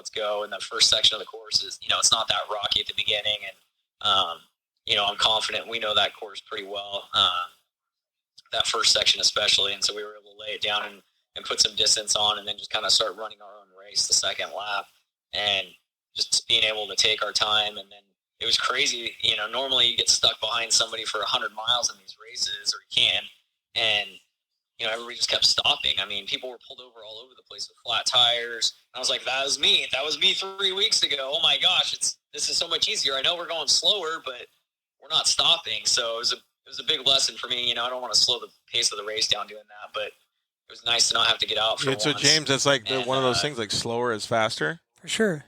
Dude, it's so hard though. I only know it from the side-by-side, right? So I tell people, like, on a lake bed, you blow the belt. How fast are you changing the belt? Would it be faster to just not do 90, maybe do 80? Yeah. Or 70? Or 69. 69, whatever. But that's hard because, once again, you're in here, right? Like, does your co-driver, does he help you with that, or are you able to do it in your own head? The slowing down. Yeah, like managing it. No, he's screaming at me the whole time. See? He's screaming at me. Calm down, slow down. And I'm glad I finally listened to him for once, because it was the right thing to do for us. It was the right advice, and it was wild, And the BF Goodrich tires obviously held up great. I mean, I couldn't even believe it. The fronts are still perfect on the thing. I mean, we're going to put them on back and go use them again and race with something. But it was really cool. But I mean, I felt a little better going across those lake beds, knowing like, hey, at least we didn't kill the tires like we always do. When you go, and you're going 150 miles an hour, it's like, oh man, I hope this thing doesn't blow out. I hope there's not a slow leaker on that. We have CMS on the truck, but the left front isn't working. So I was like, all right, I got to take care of that left front, so I know it's not airing down, or we're gonna die if this thing blows out. So it was a trip though. And then we were able to go fast in the fast sections, and then that whole section from what mile, just before and after the Gonzo pit. That's a ton of fun, like the sections I think you're talking about, where it's got the big old bank with a lot of timing, huge holes. You got to slow down for some, speed up over them. I mean, it's cool when your truck handles right, And Jason and Todd at SDG have been working with us to really refine things, and can't thank them enough for everything they did to help us. We're not perfect at all, but I mean, we were good enough for this one. And the best part about it is now you open your mindset up to being able to get it even better. Yeah, absolutely. Hey, Absolutely. what do you do in the cab? Do you just have your right foot sitting in a cradle or something?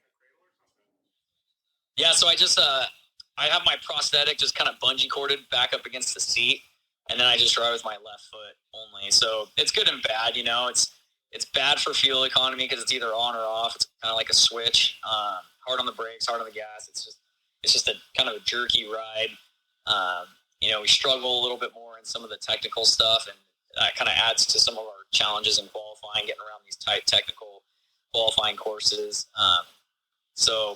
And it makes it hard to do well in races. I mean, we seem to do well in the small races, the medium-sized races, the larger races. We only do a couple. We only do the hammers and the mint pretty much every year, and we just can't finish them no matter what. The mint, we've been trying this for, I think we limped across the line 7 years ago, my brother and I, with a broken transmission that barely worked in like the second year. And then last year we broke an axle in third place on the last lap with 60 going downhill, just broke. Year before that, it was a gear. Year before that, we scattered a motor completely.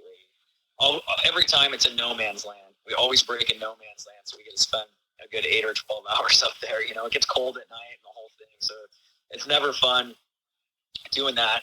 Year before that, we left a lug nut loose, broke a stud. The year before that, we blew another motor. I mean, we just can't connect the dots on these big races, and so whenever we was having all these problems and knocking drive lines out and getting flat tires, you know, the third and fourth lap, you know, on like that broken highway road where it parallels the freeway, normally, you know, I'm on top of fourth gear on the ragged edge on the chip, and I don't know how fast we're going, as fast as I can go. It's a little sketchy. And this time, you know, when we're going by, I'm like, all right, let's click it into fifth. Let's try and lug this thing and keep the powertrain alive and breathe a little bit in between these bumps. And it going the same exact speed too, with way lower RPMs, with way less out of control, without the thing all over the place. I was like, wow, this is a good lesson right here. You know, it's like I went to school in this Dude, race. it's kind of crazy though to think like, man, like having all that adversity for many years, but he still got so much drive to be able to win this thing. Like, it's almost like it was deserving, right? Like, and I had no idea until you just shared that story, but now it makes me feel a little bit more connected, because I can understand why people were so insanely happy, because, with the good times, there's always bad times, right? And with the bad times, there's always good times. And to see them come through and just be so pumped for you, dude, that's got to be such a great feeling. Yeah, it's a trip. It's unreal. I mean, we were hoping for, after qualifying 14th, I was hoping for a top 5 or maybe luck into a top 3, and to be able to come out of this thing with a win. I mean, I wouldn't be able to do it, obviously, without my team, their hard work. I mean, they've been busting their asses. I mean, we did King of the Hammers early in February. Then we did weekend before last. My little nephew is racing a Class 1600. He raced last Saturday. I raced our pre-runner in the Moore race. Then we just my nephew did the mint on Friday. We did the mint on Saturday. So it's like, bam, 1 month, 4 races. You know, our shop there's everywhere. Dude, you're just hustling, right? Well, yeah, and like I said, congratulations. I think there's somebody else that wants to say congratulations to you, too. We got the cohort of the Mint 400, Matt Martelli, on. What's up, dude? How are you? I'm excellent. I finally got some sleep, so I'm solid. Dude, the guy that you're talking to right now, Eric Hardin, just pulled off a Mint 400 victory, which is so many people want that. Man, you know what? I told Eric at the finish line, I mean, this is really what I love about doing this is, look, we're putting on a fist fight. It's up to everybody else to figure it out. Their equipment, their team, you know, the desert, all that kind of stuff. And we really don't know who's going to win every year we go into this. And I love, you know, seeing guys come up like Eric. I mean, he's a killer. He's one of these guys who everybody knows is there. You know, just like Jurgensen last year, it's like everybody knows Jurgensen's a badass. It's just a matter of time. And you know, he drove a really, really disciplined race, you know. I liken it to, you know, Rob Mack style, in that, you know, Rob hangs, he saves his equipment, and he goes, yeah, I'm going to Jedi all you guys. All you guys think you're winning it by 20 minutes and all this cool stuff, but here's what's going to happen. You're going to blow up your equipment, and I'm going to slide right in and take it. And that's what Eric did. And I will say, though, the gap between him and the next person was 15 minutes. So this wasn't a win. This was an ass kick. So mad props to you, man. Yeah, Eric, you did. Thank you so much. You did do a really good job. When you crossed the finish line, what were you guys thinking? I mean, I was exhausted. I caught the tail of Christian's interview, and you know, he was talking about Householder and how gassed he was when he crossed the finish line, and I was probably right there with him. I mean, I was like, dude, just give me 1 second. I just need to take this in. I need to calm down. I'm like on 10 right now, mentally, and my adrenaline and everything. And I was training pretty hard, like going to the gym, just thought I was getting in shape for this. And dude, I found muscles I didn't know I had. I could hardly walk. I mean, my was sore. Like it was just sitting there. I couldn't even. Dude, that is. So it took every ounce. That's crazy. Well, it's cool to see because, like, James here, he just did the hooligan race. I don't know if you've seen these, Eric, but they're the Harley Davidsons with the dirt bike stuff on them. And he was saying, like, he could barely walk after. It sounds like the truck race was like the same thing, dude. It's like the Mint 400 is just like Matt said. It's just a straight kick-ass race. Yeah, like Matt says, you know, respect is earned 1 mile at a time. I mean, you do it 1 mile at a time. I mean, it changes. Yeah, I know you got asked this a couple times, like in the interview process and stuff, but I'd like to share it with our audience too. Like, what do you think at the end of the race? Because it's not easy to keep your mental capacity, your focus, your strength to be able to finish a race like that. Because like you're pretty much ready to tap out with 100 miles left, right? So what do you do to make it so that you can never give up?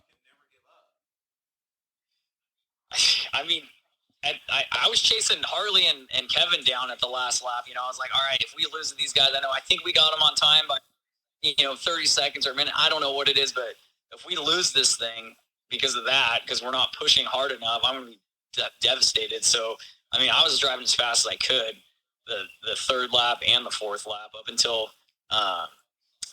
we saw them off to the side. I think they had a drive shaft problem or a transmission, something happened. And once we knew that, I knew we had people behind us. I didn't know who. I didn't care. I was just like, hey, how much time do we have? Thought it was 10 minutes or so. So we're like, all right, well, we can't just quit. We need to go. And I couldn't turn it off anyways. You know, it's like you either slow down and probably run into a rock, being an idiot, getting out of the seat a little bit, or just keep focusing and keeping our pace, which is Dude, spoken like a true racer, right? James, like, you know what? I don't give a fuck what we're doing. We're going. Once again, back in here. I think that's the thing that people don't understand about this style of racing and what's so difficult is that it's so mental. The whole time you're like, am I driving hard enough?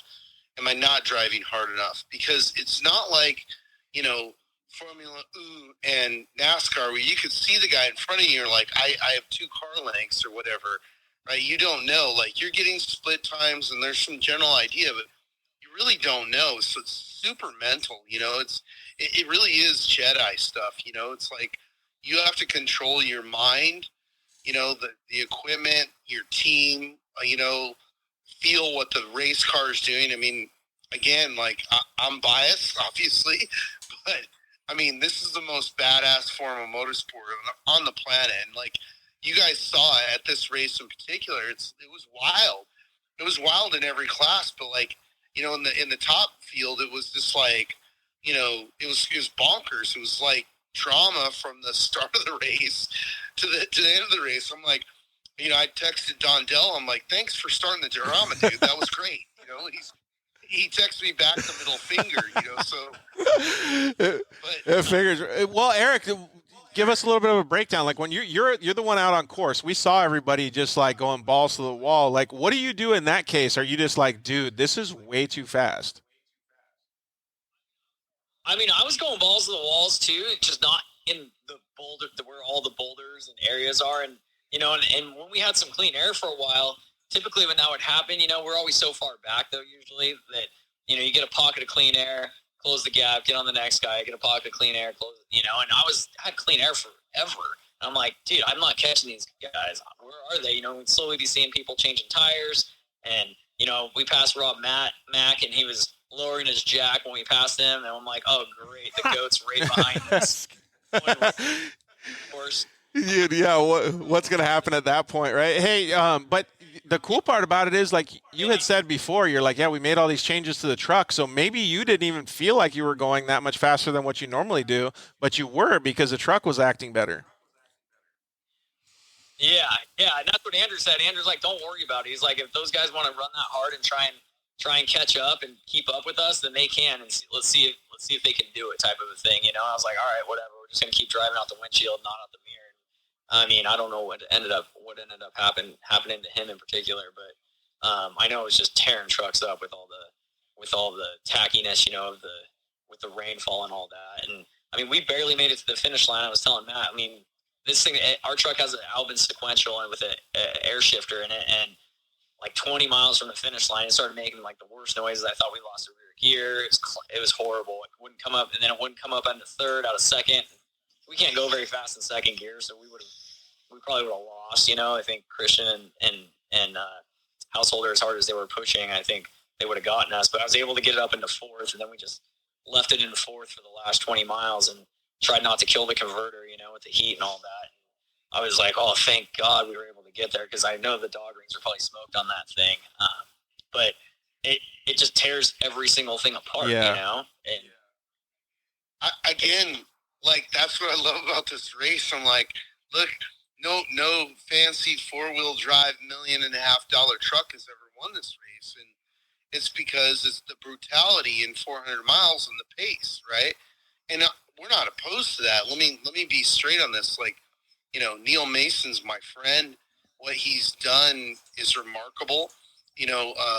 All the other builders are personal friends of mine, but when we're putting on a fist fight, it's just like the UFC. It's like you can have your guy, but he gets clipped in the chin, and it's like, okay, it is what it is, right? And a lot of times, it's funny. Cameron was texting me, and he was like, the rain, the tackiness, the roughness of the course. He's like, those trucks, those 2-wheel drives, the geyser trucks, in your truck in particular, I want to give a big shout out. This is a major win for ID Designs, right? And talk about a guy who deserves it, man. I can't give him more props. I mean, he's building parts for everybody, right?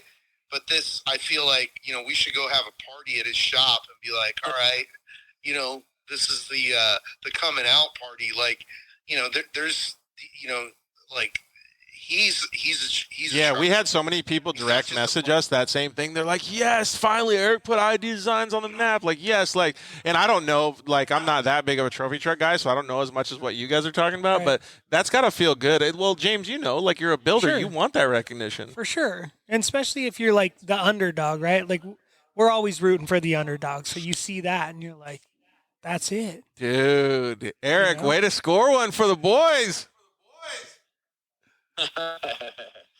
No, thank you guys so much. And yeah, Dave and Ivan, they do just such a killer job. I mean, everybody knows that. Everybody's running their parts, some of their parts on their truck, it seems like.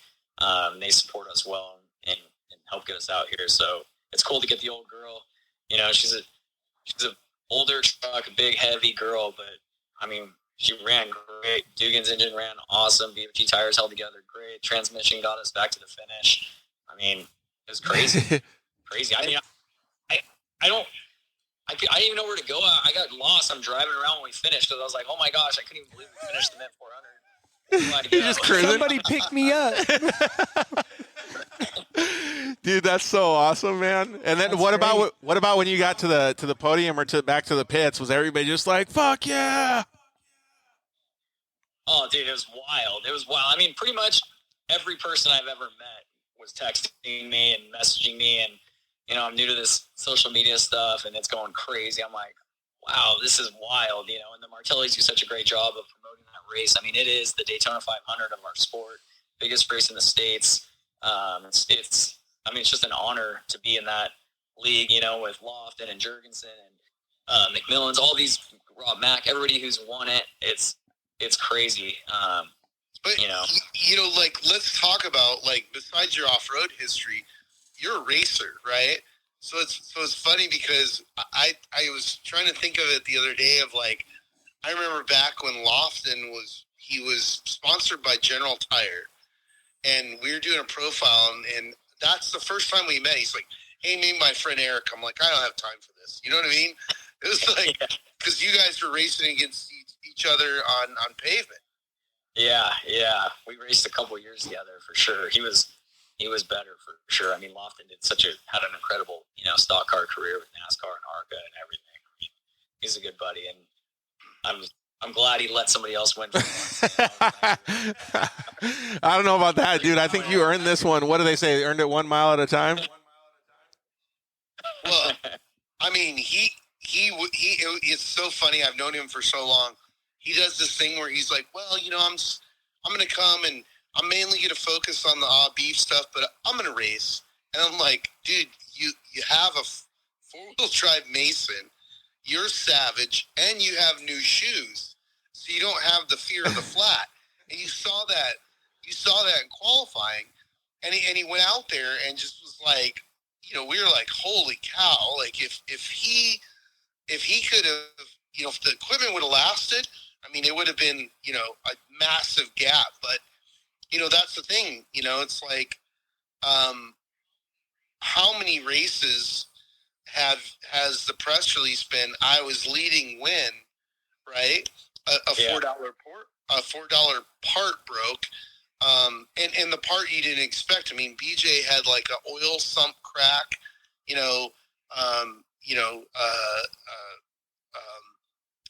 there was people had driveline issues. So there's stuff that breaks that we're like, oh, that's totally fine. We got it figured out, and it breaks, right?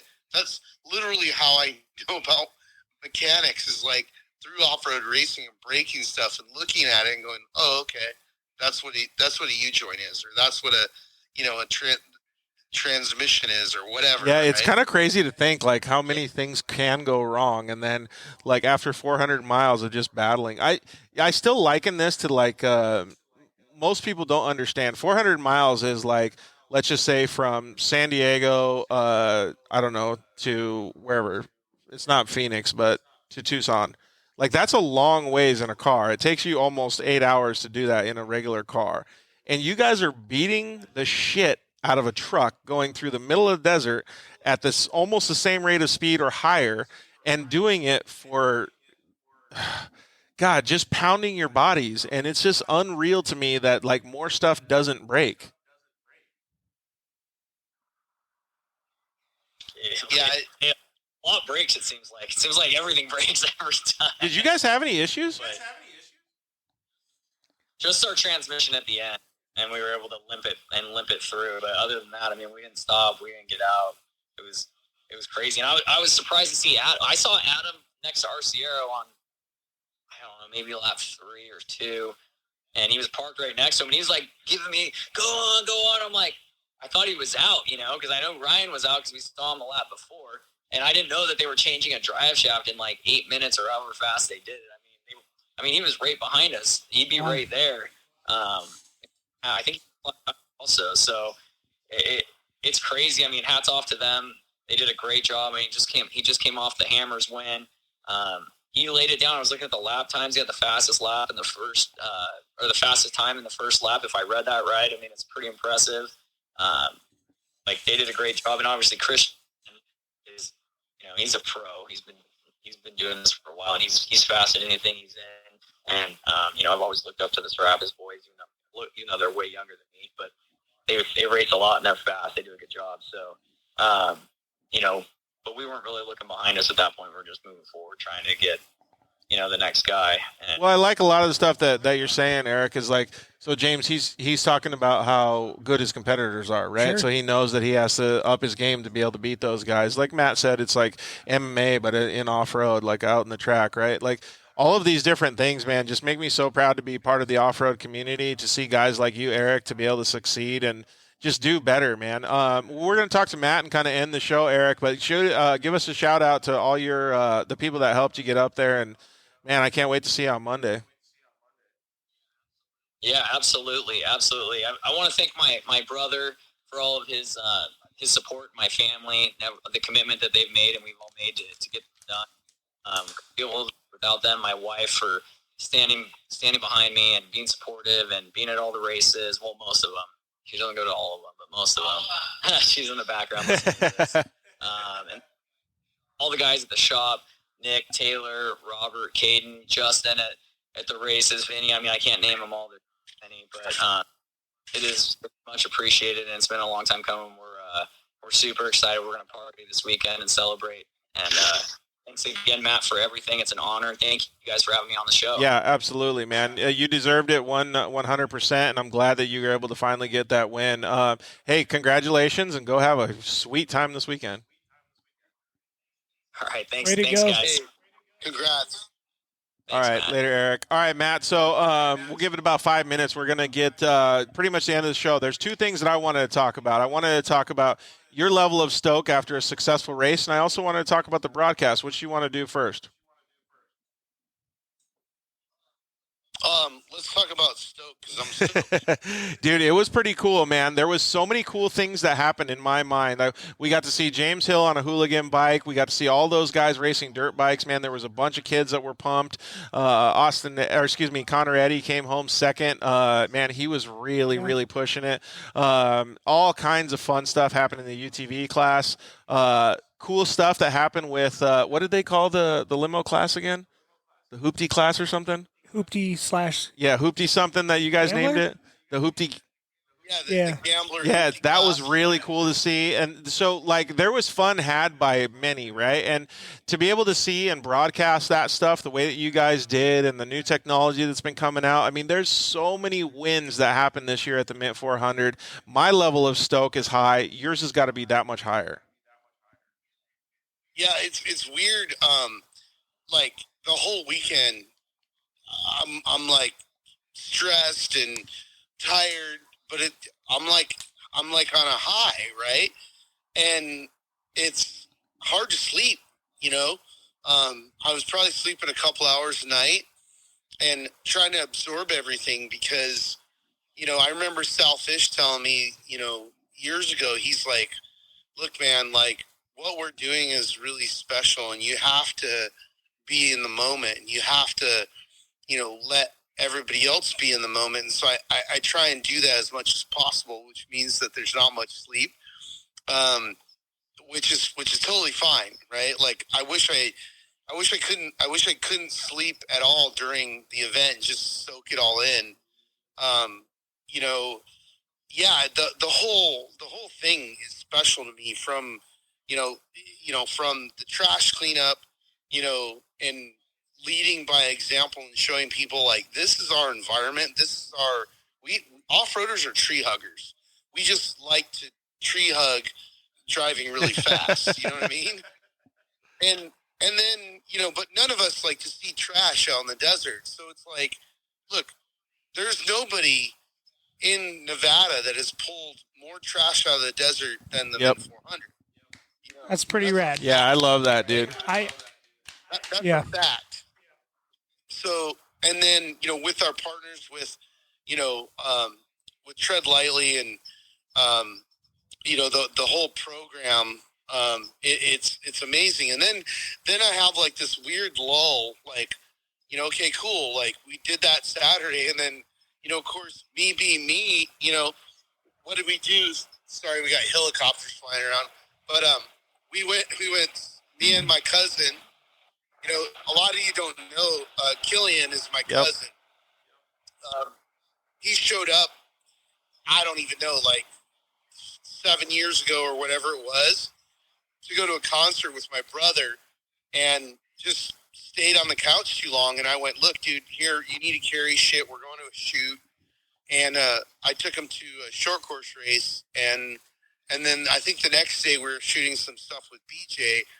And I put him in a trophy truck, and it was like he was like, "Well, yeah, I'm staying, man. Yep. You know, I don't know what this is about, but I'm staying." So,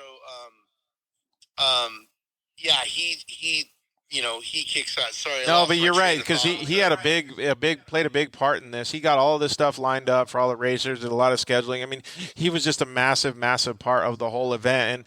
And I know that there was some things that were added to it, like another day for production to get ready. There was so many cool things that happened that made everything better for the people that came to the event, whether they were fans, whether they were racers, whether they were staff. All of the stuff worked just insanely good. So like I said, again, your level of stoke must have been off the charts. And then to end it on a high note with these guys winning the races and being able to understand what you can even do better next year, having a great broadcast, dude, it's just got to be so fulfilling.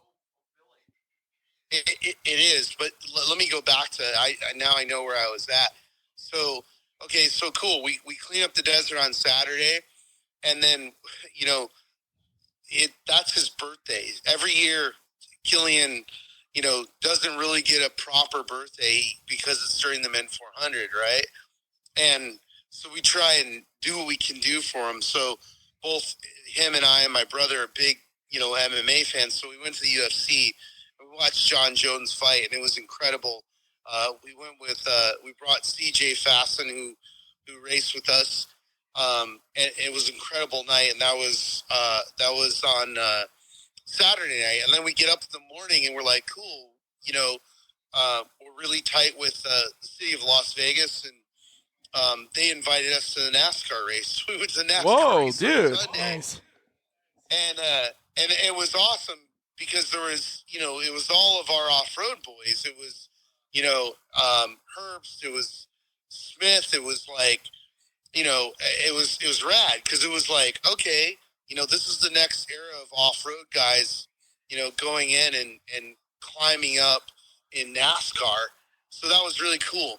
And then, Monday's like funny. It's like kind of have almost like a day off, except for, I'm on the phone and computer all day. And Tuesday it kicks up, and then Wednesday we have the parade. And then, the kickoff party, dinner of champions, right into Thursday, tech and contingency, the off-road festival, and then, badass racing. I mean, dude, the the limited racing this year, like the slug fests that were going down in like multiple classes, and especially UTV. Yeah. UTV's like, again, just like the unlimited class, we had Joe Toronto win this year. It's like, this guy's been coming up, but he's new, and it just shows you like, sweet, you can have the factory ride, you can have all the cool stuff and the the all the experience in the world, and like when it's not your day, it's not your day. And it was Joe Toronto's day, man. I was really stoked. I was really stoked for him, and his co-driver obviously has a ton of experience, being one of the Herbst crew, which was rad. Yeah, totally. Right? And the best part about it is Jason Montez is teaching Joe Toronto all these things, and Joe's just being a sponge.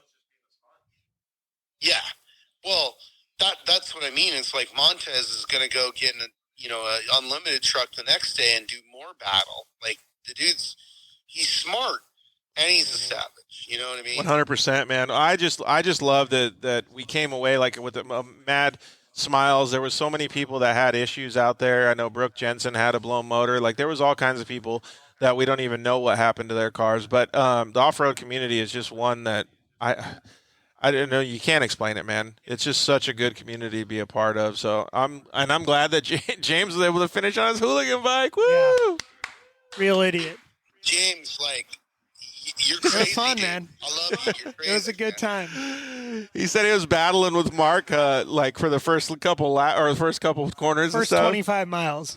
Right about to 25. Yeah. Well, I talked to Mark, and Mark is like, "Hey, bro, you need to find me a sponsor so I can get in a cage because I can't." Yeah. It's too gnarly. We're searching for the right spot, man. I want to, he took me into the Harley, and I'm like, and then he's like, "What do you think?" And I'm like, "Yeah, dude, roll reverse. Let's get you in a car." Yeah. So, that's on the plate right now, and we're trying to figure that out. That'd be perfect. Hey, Matt, we're going to let you go, but I want to know one last question. I want to know what's in the future for you guys at Mad Media, and then actually two questions. What's the next thing for the Mint 400? Oh man, we're gonna add more races. You guys got a little taste of it in the short course with the Class 11s. So we're gonna do more. I mean, it's such a good vibe, and I think it comes from the top, from my brother and I. Like, we love this, and we respect the racers. We respect the spectators. Like, if we weren't doing this, we would be in that position, right? And there's just like, I'll be the first one to say, like, I drive everybody crazy, right? Because I'm just like a battery that doesn't shut off. But I also know the history. It's like I saw what Mickey Thompson did, and I know what's possible. And now, with we talk about technology, the in-car technology that you had a big part in, George. we're just going to do more, man. Like, here's the deal. We know we have the best, most badass motorsport on the planet, and our job is to take it to the masses and to show everybody how badass Agreed. it is. And this year was a big victory because, you know, we came out of COVID and man, we nailed it, you know, and we came out swinging. And what we did is we showed everybody that, you know, off-road racing is not just here. We're here to lead. We're here to show people what being an American means, right? This isn't the government or, you know, an economic crisis or COVID that's going to define our success and our lives. We are going to do it as our tribe. So yeah, I can't wait, man. I appreciate everything that you do for the off-road community. And, man, there was just smiles, you know, everywhere at the Mint 400. So, all right, dude. Well, I appreciate everything. Please tell Killian, your brother, and everybody that was part of the staff. Massive thank you to everybody. We can't wait till next year. Hey, one more quick thing, because I saw that he's on here. You know, we do this celebrity car thing every year, and I love it, right? And you know, a lot of these guys end up becoming personal friends. And one guy I was super impressed with was this guy, Tim Montana. He rocked the show, you know, on Thursday night and raced on Friday, and they won their class. So big props to Tim Montana. I think we got ourselves another. That's awesome. That's cool, man. And I just got a message from Chris Meyer over at Maxxis Tires too that says Axel Hodges actually participated in a Class 10 car this year, and says that maybe we get a two-wheel guy wanting to do some more four-wheel stuff. So that could be interesting too, Matt. Yeah, he was one of Tim's roommates, his teammates. So it was Tim Montana started. He handed the car to Axel Hodges, and then Jesse Hughes from Eagles of Death Metal finished the race, and they won their class. So in the 0-1 class, so pretty damn cool. We got some new lifers that are going to help spread the gospel of off-road Hell yeah. racing. All right. Well, thank you very much, Matt. We really appreciate it. Thank you for the event. Thank you to everybody that was part of it. Man, we can't wait till next year. We'll see you later, bud. All right. Thank you, guys. So, James, to end this thing, dude, like there was a lot that we talked about today. We talked about how gnarly off-road is. We talked about how good and bad the off-road community can be. And we talked about the future of off-road. What do you take away from the whole thing? So all in all, you know, I think what we're doing is amazing. Yeah. All the different classes, everything that happened, walking down or doing, you know, Fremont Street, everybody there. It's awesome, man. Dude. Nothing but 2 thumbs up, you know. I agree 100%. Martelli's keep pushing it. So I can't wait to more. I kind of want you to wear a Starlink on your backpack, though, so that you can have the on-car or the on-bike we'll camera. get saddlebags. Yeah. Can we do that? Sure. We can just put Starlink, like, wings on the side of your I'm car. not trying to put it on my body. Dude, wings on the side of your car, right? You just got to sit in the middle of the track the whole time. Yeah. All right. Well, thank you very much for hanging you. out and doing all this stuff. Thanks, Coco and Beck, for letting James stay. We really appreciate it. Thank you guys all for joining us. We really appreciate it. The Mint 400 was an awesome time. Now we're going to go to San Felipe next. This weekend, though, we will be at Nitro Rallycross. Hopefully James can join us on Saturday. So please come say hi to us at Nitro Rallycross if you're there. And then we have Eric Hardin, trophy truck winner, like I just said, going to be on the show on Monday. We're going to have an in-depth interview with him, so that's going to be really cool. We appreciate all you guys for tuning in with us. Thank you very much. One Go ahead. sec. Yeah. If anybody has one of those minivans I could race on Sunday, Jim York. I'm just saying. Jim York, please pick up another van. Yeah. That would be pretty sick. Thanks to the guys over at KMC Wheels, Maxxis Tires, Motool, Shock Therapy, Evolution Power Sports, JL Audio, Zolander Racing Products, Vision Canopies, and Cryo Heat. Really appreciate everybody. But like I said, like I say every show, we really appreciate you guys. You guys are our lifeblood. So we will see you guys next week.